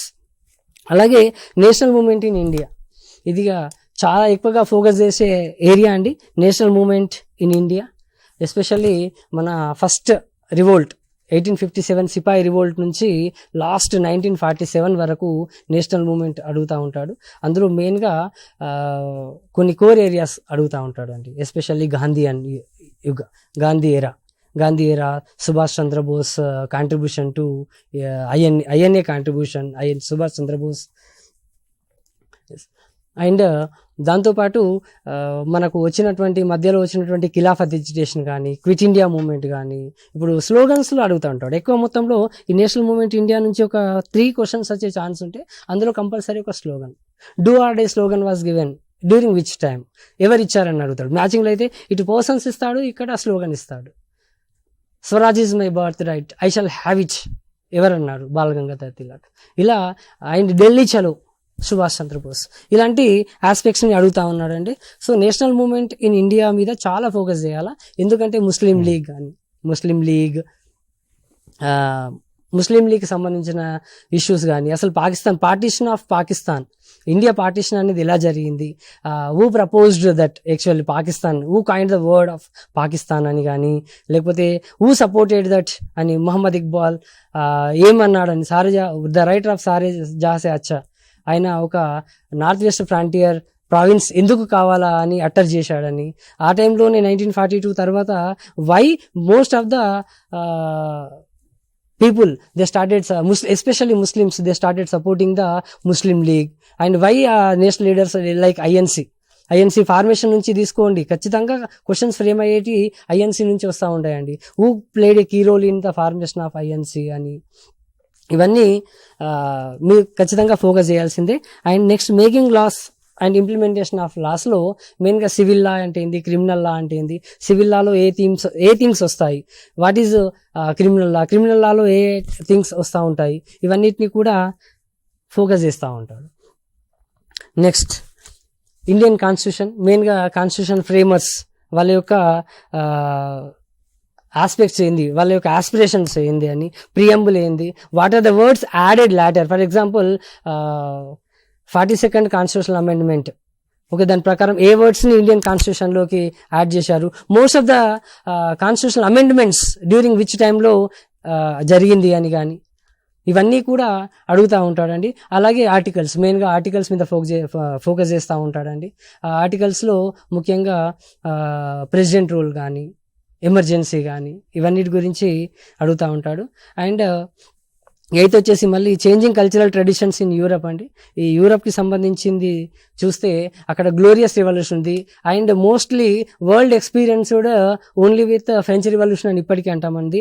And what are the main features of French revolution, what are the aspirations of French revolution, మరి ఉమెన్ ఇన్వాల్వ్ చేశారా లేదా, అక్కడ ఫెమినిస్ట్ మూవ్మెంట్ కానీ, గ్లోరియస్ రివల్యూషన్ ఇన్ ఇంగ్లాండ్ కానీ, no taxation without representation అనే slogan ఏ రివల్యూషన్లో వచ్చింది, ఇవన్నీ మ్యాచింగ్లో అడుగుతాడండి. మెయిన్గా టెన్నిస్ కోర్ట్ ఓత్ ఏ రివల్యూషన్కి సంబంధించింది, ఓకే, బ్లడ్లెస్ రివల్యూషన్, ఆ టైంలో ఉన్నటువంటి కింగ్ ఎవరు, ఇవన్నిటికీ సంబంధించి ఇయర్స్ కూడా అడిగే క్రోనాలజికల్ ఆర్డర్లో అడిగే ఛాన్స్ ఉందండి. అలాగే ఈ డెమోక్రాటిక్ అండ్ నేషనలిస్ట్ మూవ్మెంట్ మెయిన్గా కాలోనీస్కి సంబంధించింది కూడా చాలా ఫోకస్గా అడుగుతున్నాడు అండి. ఎస్పెషల్లీ నైజీరియా అనుకోండి, లేకపోతే వియత్నాం, ఈ 9th క్లాస్లో ఉన్నటువంటి ఆల్ టాపిక్స్ అడుగుతూ ఉన్నాడు. And industrialisation, social change, already మనం అక్కడ ప్రొడక్షన్లో చెప్పుకున్నామండి. Industrial revolution brought many changes. అసలు ఒక బిల్డింగ్ ఆఫ్ రోడ్స్ అనుకోండి, లేకపోతే కెనాల్ సిస్టమ్ అనుకోండి, ఇవన్నీ ఎవరు, ఓకే, అసలు పక్కా రోడ్స్ బిల్డింగ్ ఎవరు చేశాడు, మేకాడమ్, అలాంటి వాళ్ళ గురించి కూడా అడుగుతున్నాడండి. జేమ్స్ వాట్ స్టీమ్ ఇంజిన్ తర్వాత what are the radical changes that occurred in the development of the industries అని అడుగుతా ఉన్నాడు. వీటి మీద కూడా కొద్దిగా ఫోకస్ చేసే దాన్ని చూసండి. అలాగే colonialism in Latin America, Asia and Africa. అసలు లాటిన్ అమెరికా అంటే ఏంటి, లాటిన్ అమెరికా కంట్రీస్ ఏంటి, ఈ లాటిన్ అమెరికన్ కంట్రీస్ని ఎవరు ఎక్కువగా రూల్ చేసిండ్రు, అసలు లాటిన్ అమెరికా కంట్రీస్ ఎవరి కంట్రోల్లో ఎక్కువగా ఉన్నాయి, ఎస్పెషల్లీ అక్కడ జరిగినటువంటి ఏంది 13 కాలనీస్, ఆ కాలనీస్ ఏంది, అమెరికన్ కాలనీస్ ముందు, అమెరికన్ కాలనీస్ తర్వాత మళ్ళీ లాటిన్ అమెరికాలో చెగువేరా లాంటి పీపుల్ ఎలా ఫైట్ చేశారు ఏంది అనేది ఉందండి. ఏషియాలో మెయిన్గా మనకు చైనా అండ్ ఇండియా గురించి ఇచ్చారండి, ఇండోనేషియా గురించి తక్కువగా ఇచ్చారు. సో ఇండోనేషియాలో కూడా రబ్బర్ ప్లాంటేషన్స్ మెయిన్గా అక్కడ అడుగుతూ ఉంటారండి. ఎంత మొత్తంలో GDP for the development of బెల్జియంకి వెళ్ళింది అనే ఛాన్స్ ఉందండి అక్కడ. ఓకే, అండ్ ఆఫ్రికా గురించి, ఎక్స్ప్లోరేషన్ ఆఫ్ ఆఫ్రికా. ఓకే, అసలు ఆఫ్రికాలో ఎక్స్ప్లోరేషన్ జరిగింది. Why it is to be consider as a dark continent, ఎందుకంటే డార్క్ పీపుల్ ఉన్నారు కాబట్టి డార్క్ కాంటినెంటా, లేకపోతే లేట్గా డిస్కవర్ అయింది కాబట్టి డార్క్ కాంటినెంటా, మరి ఎవరు డిస్కవర్ చేశారు, అసలు సోర్స్ ఆఫ్ ద నైల్ ఏంటి, ఎవ్రీథింగ్ ఇక్కడ చాలా మట్టుకు మనం ఫోకస్గా ఉండాలండి. ఇక మెయిన్ ఏరియా అంటే వరల్డ్ వార్స్ అండి. మన 10th ఉన్నటువంటి మెయిన్ టాపిక్ ఇది, వరల్డ్ వార్స్. అసలు what is the immediate provocation for the first world war, immediate cause for the first world war అని, సెకండ్ వరల్డ్ వార్ కానీ, and what are the countries involved in that, what are the central powers అని, what are the allied powers అని, axis powers మళ్ళీ, and దాంతోపాటు what is the main reason for involvement of USA అని, why USA jumped in to the world war అని, ఇవన్నీ కూడా ఫోకస్గా ఉండాలండి. అసలు దీనికి కాజెస్ ఏంటి, అప్పుడు కొన్ని టైంలో these are the causes for the world war అని ఇచ్చేసి మిస్ మ్యాచింగ్లో ఇస్తున్నాడండి. కొన్ని aggressive nationalism, imperialism, secret alliances, militarism, Balkan politics, ఇవి సీక్వెన్స్గా ఇవ్వకుండా ఏదో ఒక దాన్ని యాడ్ చేస్తున్నాడు, నాట్ అని పెడతా ఉన్నాడు. సార్ ఆల్రెడీ చెప్పిండు జాన్ రెడ్డి సార్, ఎక్కువ మొత్తంలో క్వశ్చన్స్ అనేవి నెగిటివ్ మీదనే అడుగుతా ఉన్నాడండి. Because we're going to read only with positive way, అందుకని నెగిటివ్ క్వశ్చన్స్ ఎక్కువగా అడుగుతున్నాడు. ఇందులో ఖచ్చితంగా తెలుసుకోండి. ఇప్పుడు ఏది గ్రూప్స్ ఎప్పుడు స్టార్ట్ అయినాయి, ఓకే, ట్రిపుల్ అలయన్స్ ఎప్పుడు స్టార్ట్ అయింది, ట్రిపుల్ ఎంటెంట్ ఎప్పుడు స్టార్ట్ అయింది, ట్రిపుల్ అలయన్స్ మెంబర్స్ ఎవరు, అండ్ ఇవన్నిటి మీద కొద్దిగా ఫోకస్ చేస్తూ వెళ్ళండి. Okay, next national liberation movements in Vietnam and Nigeria. Already చెప్పుకున్నామండి, నైజీరియా ఎకో సిస్టమ్ మెయిన్గా ఇంబ్యాలెన్స్ కావడానికి రీజన్స్ ఏంటి అనే దాని మీద ఉన్నది. Post war world and India, especially after world wars మన ఇండియా ఏంటి, నాన్ అలైన్డ్ మూమెంట్, మెయిన్గా నాన్ అలైన్డ్ మూమెంట్ ఎవరు తీసుకొచ్చారు, అందులో మెంబర్స్ ఎవరు, అండ్ ఎవరెవరు దేనికి ప్రెసిడెంట్, ఏ కంట్రీ ప్రెసిడెంట్, అది కూడా అడిగే ఛాన్స్ ఉందండి. అండ్ దాంతోపాటు పోస్ట్ వరల్డ్ వార్ దాని తర్వాత ఇండియా యొక్క రోల్ ఏంటి, వరల్డ్ సినారియాలో, వరల్డ్లో మన యొక్క రోల్ ఏంటి, ఈ నామ్ వల్ల అడ్వాంటేజ్ అయిందా, డిసడ్వాంటేజ్ అయిందా, మరి ప్రొక్సీ వార్ అంటే ఏంది, కోల్డ్ వార్ అంటే ఏంది, ఇందులో మనం ఏమైనా బెనిఫిట్ అయ్యామా లేదా, యుఎన్ఓ రోల్ ఏంటి, ఎస్పెషల్లీ మన మీద ఏమైనా ఎఫెక్ట్ అయిందా ఈ పోస్ట్ వార్ తర్వాత. ఓకే, ఎస్పెషల్లీ ఆర్మ్స్ రేట్ జరిగిందండి, న్యూక్లియర్ ఆర్మ్స్ రేట్ జరిగింది, అండ్ ఎస్పెషల్లీ స్పేస్ రేస్ కూడా జరిగింది. ఈ టైంలో మన యొక్క అచీవ్మెంట్స్ ఏంటి, పంచశీల్ ఏంటి అనేది మొత్తంగా ఈ పోస్ట్ వార్ వరల్డ్ తర్వాతనే మనకు ఉందండి. అండ్ ఇండిపెండెంట్ ఇండియాలో especially what are the provisions that was taken after getting independence, first governments, especially immediately after getting independence from the British, what sort of development activities taken by the early governments, especially Nehru తీసుకున్నటువంటి land reforms కానీ, abolition of zamindar system కానీ, tenancy reforms కానీ, land ceiling కానీ, ఎక్కడి వరకు land ceiling ఉంది ఏంది, ఇవన్నీ కూడా చాలా ఇంపార్టెంట్ టాపిక్స్ అండి. 3 types of land reforms will be seen, అవి ఏంటి, ఇవన్నీ అడిగే ఛాన్స్ ఉన్నటువంటి టాపిక్సే. సో ఖచ్చితంగా ఇండిపెండెంట్ ఇండియాలో మన యొక్క achievements after independence to till now 2020 వరకు ఏమేమి జరిగినాయి, అందులో 5 years ప్లాన్ అవన్నీ మనం ఎట్లా అడాప్ట్ చేసుకున్నాం, for example first 5 year plan దేనికి ఇంపార్టెన్స్ ఇచ్చింది, సెకండ్ 5 year ప్లాన్ దేనికి ఇంపార్టెన్స్ ఇచ్చింది, ఇవ్వడానికి రీజన్ ఏంటి, మళ్ళీ మేజర్ డ్యామ్స్ ఎక్కడెక్కడ కట్టారు, ఈ what are the major dams that constructed during the development of agriculture, ఇవన్నీ కూడా చాలా ఇంపార్టెంట్ ఏరియాస్ అండి. అండ్ నెక్స్ట్ తెలంగాణ, మెయిన్గా తెలంగాణ నుంచి ఫోకస్ చేసుకుంటే జెంటిల్మెన్ అగ్రిమెంట్. ఓకే, అసలు మన తెలంగాణ ఫార్మేషన్కి హైదరాబాద్ స్టేట్ ఏంటి, నిజాం ఏంటి, హౌ హీ రూల్డ్, అండ్ ఎవరు రెసిడెంట్, ఎవరు అక్కడ ఎందుకు పెట్టుకోవాల్సి వచ్చింది, బ్రిటిష్కి పారామెంటసీగా ఉన్నారా లేదా, ఇవన్నీ ఏరియాస్ను తీసుకుంటారు. అండ్ దాంతోపాటు జెంటిల్మెన్ అగ్రిమెంట్ మెంబర్స్ ఎవరు, తెలంగాణ నుంచి ఎవరు, అండ్ ఆంధ్ర నుంచి ఎవరు, what are the main points that were discussed, మరి regional council regional committee difference ఏంటి, ఎస్పెషల్లీ 1969 ఎడ్యుకేషన్కి రీజన్స్ ఏంటి, 1969 తర్వాత నుంచి సీక్వెన్స్లో మనకు జరిగినటువంటి మూమెంట్స్ అడుగుతూ ఉంటాడండి. ఓకే, ఏంది వరంగల్ సభ కానివ్వండి, ఓకే, జగిత్యాల జైత్యయాత్ర గురించి, ఇవన్నిటి గురించి ఖచ్చితంగా సీక్వెన్స్లో అడిగే ఛాన్స్ ఉందండి. దాంతోపాటు 6 పాయింట్స్ ఫార్ములా ఎవరు తీసుకొచ్చారు, అందులో కోర్ ఏరియా ఆస్పెక్ట్స్ ఏంటి, 8 పాయింట్స్ ఫార్ములా ఏంటి, ఇందిరాగాంధీ అలా తీసుకోవడానికి రీజన్స్ ఏంటి, everything will be get discussed during the time. And later on, okay, ఇప్పుడు లాస్ట్ ఫేజ్ ఆఫ్ తెలంగాణ మూమెంట్లో ఎవరు కీ రోల్ ప్లే చేశారు, ప్రొఫెసర్ జయశంకర్ సార్ ఐడియాలజిస్ట్గా ఎలా మారారు, ఏంటి ఆయన ఎక్కడ ప్రొఫెసర్గా, ఎవ్రీథింగ్ అక్కడ అడిగే ఛాన్స్ ఉందండి. దాంతోపాటు దాంతోపాటు ఈ తెలంగాణ మూమెంట్లో లాస్ట్ ఫేజ్ ఆఫ్ తెలంగాణ మూమెంట్లో క్రూషియల్గా ఉన్నటువంటి పీపుల్ ఎవరండి, దాంతోపాటు ముఖ్యంగా మెయిన్గా వచ్చేసి ఇప్పుడు లాస్ట్ ఫేజ్ ఆఫ్ తెలంగాణ మూమెంట్లో డిఫరెంట్ టైప్ ఆఫ్ ప్రొటెస్ట్, అసలు ఎక్కడ చూడని వరల్డ్లో చూడని ప్రొటెస్ట్ మనం చేశానండి. వంట వార్పు కానీ, ఓకే, మిలియన్ మార్చ్, అవన్నీ డేట్స్ కూడా గుర్తుపెట్టుకోవాలా, ఎవరు ఇనిషియేషన్ తీసుకున్నారు, ఎక్కడ జేఏసీ ఏంటి, ఇవన్నీ గురించి అడిగే ఛాన్స్ ఉందండి. అండ్ లాస్ట్ ఈ 2 టాపిక్స్లో డిజాస్టర్ మేనేజ్మెంట్ అండి, నేచురల్ డిజాస్టర్స్ ఏవి and man made disasters, human induced disasters ఏమున్నాయి, మరి దానివల్ల ఎంత జీడిపి లాస్ అవుతా ఉన్నాం, మరి ఆ డిజాస్టర్స్ కాకుండా ఉండడానికి ఏం చేయాలా, దీస్ ఆర్ ఆల్ ఆస్పెక్ట్స్ మీద మనం కొద్దిగా ఫోకస్ చేయాలి. అండ్ లాస్ట్ ఇక్కడ వచ్చేసి ట్రాఫిక్ ఎడ్యుకేషన్ ఉందండి. ఈ ట్రాఫిక్ ఎడ్యుకేషన్ చాలా చాలా ఇంపార్టెంట్, ఎందుకంటే most of the accidents are occurring due to not having of licence, especially youth young people without having licence they are చేస్తున్నారు. సో లర్నింగ్ లైసెన్స్ అంటే ఏంటి, లర్నింగ్ లైసెన్స్కి ఏమేం ప్రొసీజర్ ఉంది, ఏమేం కావాలా, దాంతోపాటు పర్మనెంట్ లైసెన్స్ ఎప్పుడు వస్తుంది, ట్రాఫిక్ సైన్స్, ట్రాఫిక్ సిగ్నల్స్, ఇవన్నిటి మీద తరో నాలెడ్జ్గా ఉండాలి. దీని గురించి అడుగుతూ ఉంటాడండి. రైట్ అండి, ఇవి ప్రధానంగా మనం సోషల్లో చూస్తే 6th to 10th క్లాస్ వరకు ఉన్నటువంటి కాన్సెప్ట్నే ఎగ్జామినర్ అప్పుడప్పుడు లింక్లో ఇంటర్మీడియట్ కూడా టచ్ చేస్తూ ఉన్నాడు. మ్యాక్సిమం మనం 80% అప్ టు 10th క్లాస్ లోపల ఇస్తున్న పేపర్ 2లో చూస్తే మనం 9th 10th బాగా ఎగ్జామినర్ ఫోకస్ చేస్తూ ఉన్నాడు.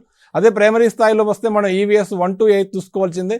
అప్పుడప్పుడు EVSలో లింక్ 9th 10th కూడా వెళ్తున్నాడు కాబట్టి టెక్స్ట్ బుక్లనే మీరు బాగా ప్రాక్టీస్ చేయండి. కంటెంట్కు మ్యాక్సిమం టెక్స్ట్ బుకే, ఏ ఒక్క టెట్లో కూడా ఎగ్జామినర్ మన టెక్స్ట్ బుక్ దాటిపోవట్లేడు, కానీ ఇచ్చినటువంటి టెక్స్ట్ బుక్నే కొద్దిగా కన్ఫ్యూజ్ చేసేటువంటి ప్రయత్నం చేస్తూ ఉన్నాడు. కాబట్టి ఈ తక్కువ సమయంలో మీరు ప్రతి లెసన్లో కొన్ని కీలక పదాలు ఉంటాయి, ఆ కీలక పదాల ఆధారంగా చేసుకుని ఆ కంటెంట్ నేర్చుకుని ప్రీవియస్ పేపర్ చూస్తే మ్యాక్సిమం స్కోర్ కంటెంట్లో చేయొచ్చు. అదేవిధంగా టెట్లో మనకి ఇంకా ప్రధానమైంది మెథడాలజీ. ఈ మెథడ్ కూడా మనకు సాధారణంగా అన్ని సబ్జెక్టులలో మెథడ్ ఉంది. మనం తెలుగులో మెథడ్ ఉంది, ఇంగ్లీష్లో మెథడ్ ఉంది, మ్యాథమెటిక్స్లో ఉంది, ఈవీఎస్లో ఉంది, సోషల్లో ఉంది. అయితే అన్ని మెథడ్లో కూడా కొన్ని కాన్సెప్ట్ అనేవి కామన్గా ఉంటాయి. ముఖ్యంగా చూస్తే ఎడ్యుకేషన్ ఆబ్జెక్టివ్స్, ఈ బోధనా లక్ష్యాలు కానీ ఆశయాలు కానీ కామన్గానే ఉంటాయి. కరికులం కామన్గానే ఉంటుంది, కరికులం నిర్మాణ సూత్రాలు కానీ, అదేవిధంగా TLM టీచింగ్ లెర్నింగ్ మెటీరియల్ కానీ, అదేవిధంగా ఎవాల్యుయేషన్లో కూడా సాధారణంగా ఆల్ మెథడ్ ఎవాల్యుయేషన్ ఒకే ప్రాసెస్ ఉంటుంది, కానీ ఆ ఫార్మేటివ్ సబ్మిట్లో ఉన్నటువంటి టూల్స్లో మాత్రం కొద్దిగా డిఫరెంట్ ఉంటుంది. ముందుగా ఇంగ్లీష్ మెథడ్ ఎలా ప్రిపేర్ కావాలి, ఇంగ్లీష్ మెథడ్లో 6 మార్క్స్ అనేవి మనకి ఇవ్వడం జరుగుతుంది. ఒక 5 నిమిషాల్లో ఆ మెథడ్ తర్వాత మిగిలిన మెథడ్ల మీద మాట్లాడేటువంటి ప్రయత్నం చేస్తాను. ఇంగ్లీష్ శ్రీనివాస్ సార్ని ఆ 6 మార్కులు వచ్చే విధంగా పేపర్ 1 పేపర్ 2లో ఎలాంటి వ్యూహాలు మనం అవలంబిస్తే ఈ షార్ట్ పీరియడ్లో ఆ మార్క్స్ వచ్చే విధంగా కిటిన్ కావచ్చో సార్ని అడిగి తెలుసుకుందాం. So, dear aspirants, if you look at English methodology, usually 6 questions are asked in paper 1 and paper 2. So మరి పేపర్ 1 చదివేటువంటి అభ్యర్థులు ముఖ్యంగా ఇంగ్లీష్ మెథడాలజీ పైన ఎక్కువగా ఫోకస్ చేయాల్సి ఉంటుంది, ఎందుకంటే the same syllabus will be there for SGT examination also. So మరి గతంలో జరిగినటువంటి టెట్ ఎగ్జామినేషన్స్ని పరిశీలించినప్పుడు ఇంగ్లీష్ మెథడాలజీ నుంచి వెళ్ళి ఏ ఏరియాస్ పైన క్వశ్చన్స్ అడుగుతున్నారు అని చూస్తే పేపర్ 1 అయినప్పటికీ పేపర్ 2 అయినప్పటికీ కూడా 6 క్వశ్చన్స్లో సుమారుగా 3 క్వశ్చన్స్ చాలా ట్రెడిషనల్గా ఉండేటువంటి టాపిక్స్ పైన, అలాగే మరొక 3 క్వశ్చన్స్ వచ్చేసి ప్రజెంట్ టీచింగ్ ప్రాసెస్ పైన క్వశ్చన్స్ అడుగుతున్నారు. మరి రెండింటి కూడా ఒకసారి మనం అనలైజ్ చేసి చూద్దాం. ముందుగా ట్రెడిషనల్గా సిలబస్లో పేర్కొన్నటువంటి అంశాలు 10 యూనిట్స్ కనుక చూసినట్లయితే మనకి యూనిట్ 1లో వచ్చేసి మనం ఇంగ్లీష్ లాంగ్వేజ్ టీచింగ్కి సంబంధించిన బేసిక్స్తో మొదలు పెట్టాలి. సో ఇండియాలో ఇంగ్లీష్ లాంగ్వేజ్ యొక్క స్టేటస్ ఏంటి, ఇంగ్లీష్ని ఎందుకు మనం సెకండ్ లాంగ్వేజ్ అని చెప్పుకుంటున్నాము, ఇంగ్లీష్ ఎందుకు గ్లోబల్ లాంగ్వేజ్ అని మరియు లింగ్వా ఫ్రాంకా అని పిలుస్తున్నాము. ఇలాంటి అంశాలపైన ఫోకస్ చేస్తూ లాంగ్వేజ్ లెర్నింగ్కి లాంగ్వేజ్ అక్విజిషన్కి మధ్య గల తేడాలతో పాటుగా మరి English language teaching history in India, ELT history అంటాము. అంటే ఇంగ్లీష్ లాంగ్వేజ్ ఎప్పుడు ఇంట్రడ్యూస్ చేయబడింది, ముఖ్యంగా మెకాలెస్ మినిట్స్ నుండి మొదలు పెడితే ప్రెసిడెంట్గా ఎన్సిఎఫ్ 2005 అలాగే ఎన్పిఈ 2020 వరకు కూడా అన్ని అంశాలపైన ఫోకస్ చేస్తూ మీరు చదవండి. అండ్ దీంతో పాటుగా యూనిట్ 1లో వచ్చేసి నేచర్ ఆఫ్ లాంగ్వేజ్ పైన చాలాసార్లు క్వశ్చన్స్ అడుగుతున్నారు. ఏంటంటే లాంగ్వేజ్ ఎందుకు ఆర్బిట్రరీ అంటున్నాము, ఎందుకు సిస్టమేటిక్ అంటున్నాము, లాంగ్వేజ్ని మనం రిడండెంట్ అని ఎందుకు పిలవాల్సి వస్తుంది, ఈ అంశాలపైన చాలా కామన్గా క్వశ్చన్స్ అడుగుతున్నారు. కాబట్టి యూనిట్ 1లో ముఖ్యంగా మీరు ఫోకస్ చేయాల్సింది history of English language teaching in India, nature of languages and the terms associated with English language teaching, and వీటితో పాటుగా ఇంపార్టెన్స్ ఆఫ్ ఇంగ్లీష్ లాంగ్వేజ్. ఈ 4 అంశాల చుట్టూనే ప్రశ్నలు తిరుగుతూ ఉంటాయి యూనిట్ 1 నుండి. ఇక అట్లాగే ఇంగ్లీష్ మెథడాలజీలో ఎక్కువ అడగబడిన ప్రశ్న వచ్చేసి లాంగ్వేజ్ స్కిల్స్ పైన. LSRW అంటాం మనం, listening, speaking, reading and writing. You need to know about certain things like what are the LSRWs and what is the significance of each skill and what are the subtypes and also the sub-skills involved in each skill. వీటిపైన దాదాపుగా ప్రశ్నలు అడుగుతారు. ముఖ్యంగా types of reading పైన, types of writing పైన ఎక్కువ questions వస్తున్నాయి. అలాగే sub skills of speaking, sub skills of listening పైన క్వశ్చన్స్ వస్తున్నాయి. వీటిని క్లాస్ రూమ్లో ఎలా డెవలప్ చేయాలి, ఎలాంటి టాస్క్ని ఆర్గనైజ్ చేయాలని పైన క్వశ్చన్స్ ఉంటాయి. ఇది సెకండ్ ఇంపార్టెంట్ టాపిక్గా చెప్పుకోవచ్చు. And third important area is approaches, methods and techniques of teaching English. ఒక్కో అప్రోచ్ మెథడ్ లేదా టెక్నిక్ని ఎవరు ఇంట్రడ్యూస్ చేశారు, ఆ అప్రోచ్ మెథడ్తో అసోసియేట్ కాబడినటువంటి లింగ్విస్ట్స్ ఎవరు, అండ్ అవి ఏ స్కిల్స్ని స్టూడెంట్స్లో డెవలప్ చేస్తాయనే ప్రశ్నలు చాలా ఫ్రీక్వెంట్గా వస్తున్నాయి. అదే టెక్నిక్స్లో చూసినట్లయితే మైక్రో టీచింగ్ పైన, అట్లాగే మనకి రెమెడియల్ టీచింగ్ పైన కూడా గతంలో ప్రశ్నలు అడిగారు. వాటి యొక్క ప్రాసెస్ ఏంటి అండ్ వాటి యొక్క పర్పస్ ఏంటి అనేది నేర్చుకోండి, ఖచ్చితంగా ఆన్సర్ చేయొచ్చు. ఇక ట్రెడిషనల్గా అడిగేటువంటి సిలబస్లో నుంచి వెళ్ళి ఇవాల్యుయేషన్కి సంబంధించి అడుగుతున్నారు. ఇవాల్యుయేషన్ యొక్క ఇంపార్టెన్స్ కావచ్చు, లేదా వాటిలో ఫార్మేటివ్ అండ్ సమ్మేటివ్ ఎవాల్యుయేషన్స్ కావచ్చు, అండ్ టైప్స్ ఆఫ్ టెస్ట్స్ వచ్చేసి ముఖ్యంగా చూసినట్లయితే the purpose of achievement test, proficiency test, diagnostic test, aptitude and placement test సంబంధించి వీటి యొక్క పర్పస్, వాటి యొక్క మీనింగ్ అండ్ వాటికి సంబంధించిన ఎగ్జాంపుల్స్ పైన తప్పకుండా పేపర్లో క్వశ్చన్స్ వస్తున్నాయి. ఓకే, అండ్ ఇవి ట్రెడిషనల్గా మనం కవర్ చేయాల్సినటువంటి అంశాలు. వీటితో పాటుగా recent trends in English language teaching, ప్రస్తుతం క్లాస్ రూమ్ ట్రాన్సాక్షన్ ప్రాసెస్ ఎలా ఉంది, వాటిపైన ప్రశ్నలు వస్తున్నాయి. దీనికి గాను మీరు ఇంగ్లీష్ టెక్స్ట్ బుక్స్లో ఉన్నటువంటి ప్రిఫేజ్, అదేవిధంగా అపెండిక్స్లో మీకు వీటికి సంబంధించిన అంశాలు ఇవ్వబడ్డాయి. మరి రీసెంట్ ట్రెండ్స్ బట్టి చూసినట్లయితే మీరు అకాడమిక్ స్టాండర్డ్స్తో మొదలు పెట్టాలి. అకాడమిక్ స్టాండర్డ్స్ అంటే ఏంటి, వాటిని క్లాస్ రూమ్లో ఎలా టీచ్ చేస్తున్నారు teachers, the process, class room transaction process అని చెప్పుకుంటాము. So academic standards, class room transaction process and the evaluation, CCE. మరి సిసిఈ ప్రొసీజర్ అనేది ఎలా ఉంది, సిసిఈలో ఉన్నటువంటి కాంపోనెంట్స్ ఏంటి, వీటిపైన సమ్మేటివ్ అసెస్మెంట్లో ఉన్నటువంటి అకాడమిక్ స్టాండర్డ్స్ పైన క్వశ్చన్స్ అడుగుతున్నారు. సో మనం ప్రజెంట్ ట్రెండ్స్ కనుక చూసినట్లయితే academic standards, class room transaction process and even the CCE, ఇవి ఎక్కువగా ఉంటాయి. వీటితో పాటుగా మనకి ఐసీటీ పైన కూడా ప్రశ్నలు అడుగుతూ ఉన్నారు. ఐసీటీని ఎలా యూజ్ చేసుకోవాలి అనేటువంటి దానిపైన. ఇక రీసెంట్ ట్రెండ్స్ చూసినట్లయితే డిస్కోర్సెస్ అండ్ దేర్ ఫీచర్స్, ఒక్కో డిస్కోర్స్ మరి దాని యొక్క ఫీచర్స్ పైన అడుగుతున్నారు. ఇవి లెసన్ ప్లానింగ్ కూడా, ప్రజెంట్ లెసన్ ప్లానింగ్ ఉన్నటువంటి సిస్టమ్. సో మరి మెథడాలజీని మీరు 2 భాగాలుగా చేసుకొని చదవండి. ఒకటి ట్రెడిషనల్గా ఉన్నటువంటి అంశాలపైన ఫోకస్ చేస్తూ, అండ్ రెండవది వచ్చేసి కరెంట్ ట్రెండ్స్ పైన. సో ఈ 2 విధాలుగా మీరు చేసుకొని చదివితే ఎగ్జామినేషన్లో అడగబోయేటువంటి 6 ప్రశ్నలకి మీరు సరిగ్గా ఆన్సర్ చేయొచ్చు. So identification of the core areas is very important. అంటే వేటిపైన ప్రశ్నలు అడుగుతున్నారు అనేటువంటిది ముందుగా మనం నోట్ చేసుకోవాలి. ఓకే, ఇందాక నేను చెప్పిన విధంగా aspects of language, language skills, methods, approaches and techniques, evaluation, ఇవి కామన్గా అడిగేది. వీటితో పాటుగా ఆథెంటిక్ మెటీరియల్స్ సంబంధించి క్వశ్చన్స్ అడుగుతున్నారు. Okay, what are authentic materials and what is the purpose of authentic materials, and language ల్యాబ్కి సంబంధించినటువంటి క్వశ్చన్స్ కామన్గా కనబడుతూ ఉన్నాయి. వీటితో పాటుగా టీఎల్ఎంలో భాగంగా మనకి కంప్యూటర్ కావచ్చు, రేడియో లాంటివి, ఇలాంటి లాంగ్వేజ్ స్కిల్స్ని పిల్లల్లో డెవలప్ చేస్తూ ఉంటాయి. చాలా ఫ్రీక్వెంట్లీ ఆస్క్డ్ క్వశ్చన్స్గా చెప్పుకోవచ్చు. అట్లాగే call, computer assisted language learning కావచ్చు, లేదా సిఏఐ, కంప్యూటర్ ఎయిడెడ్ ఇన్స్ట్రక్షన్ కావచ్చు, వీటి యొక్క పర్పసెస్ పైన. రైట్, ఇప్పుడు వరకు మనం ఇంగ్లీష్ మెథడాలజీ చూసాం. మరి ఈ యొక్క టెట్ సిలబస్లో మనం పేపర్ 1 పేపర్ 2 కామన్గా ఉన్నది లాంగ్వేజ్ 1 తెలుగు. ఈ తెలుగు గురించి కూడా చాలా మందికి సందేహం ఉంది, కానీ ఎక్కువ స్కోర్ తెచ్చేది టెట్లో తెలుగే. పేపర్ 1 వాళ్ళు అయితే ఫస్ట్ క్లాస్ నుంచి ఖచ్చితంగా 8th up to 10th class వరకు ఖచ్చితంగా టెక్స్ట్ బుక్లో ఉన్నటువంటి అంశాలు మాత్రమే చూసుకోండి. మనం ప్రీవియస్ టెట్ని పరిశీలిస్తే మనకు సిలబస్ ఏదున్నా కూడా కవులైనా, కళాకారులైనా, వ్యాకరణ అంశాలైనా, భాషాంశాలైనా, తెలంగాణ సంస్కృతి కళలు అయినా కూడా సిలబస్లో ఏ టాపిక్ ఇచ్చినా కూడా మనం తెలంగాణ రాష్ట్రంలో ప్రజెంట్ ఉన్నటువంటి టెక్స్ట్ బుక్స్ను ఆధారంగా చేసుకునే ఒక అర్థం ఇచ్చినా, సంధి ఇచ్చినా, సమాసం ఇచ్చినా, ఆఖరికి అలంకారం ఎగ్జామినర్ ఇచ్చినా కూడా మన బుక్లో ఏదైతే ఉందో అది మాత్రమే ఇస్తున్నాడు. మరి తెలంగాణ రాష్ట్రంలో ప్రజెంట్ అమలవుతున్నటువంటి కరికులం ఏదుందో పేపర్ 1 వాళ్ళు ఫస్ట్ క్లాస్ నుంచి అప్ టు 10th క్లాస్ వరకు, అప్ టు 8th వరకు అయితే లైన్ టు లైన్ చూడండి. 9th 10th ఓవరాల్గా చూసుకున్నా కూడా మీరు తెలుగులో 24 కంటెంట్ మార్క్స్ చేయొచ్చు. అదేవిధంగా పేపర్ 2 వాళ్ళు పరిశీలిస్తే సాధారణంగా ఎగ్జామినర్ 6వ తరగతి నుంచి 10th క్లాస్ వరకు తెలంగాణ రాష్ట్రంలో ఉన్నటువంటి టెక్స్ట్ బుక్లో మనం చాలామంది ఏమనుకుంటారు అంటే కవి పరిచయం నేర్చుకుంటే సరిపోతుంది, బుక్ అనుకున్నటువంటి వ్యాకరణ అంశాలు, భాషాంశాలు సరిపోతుంది అనుకుంటారు.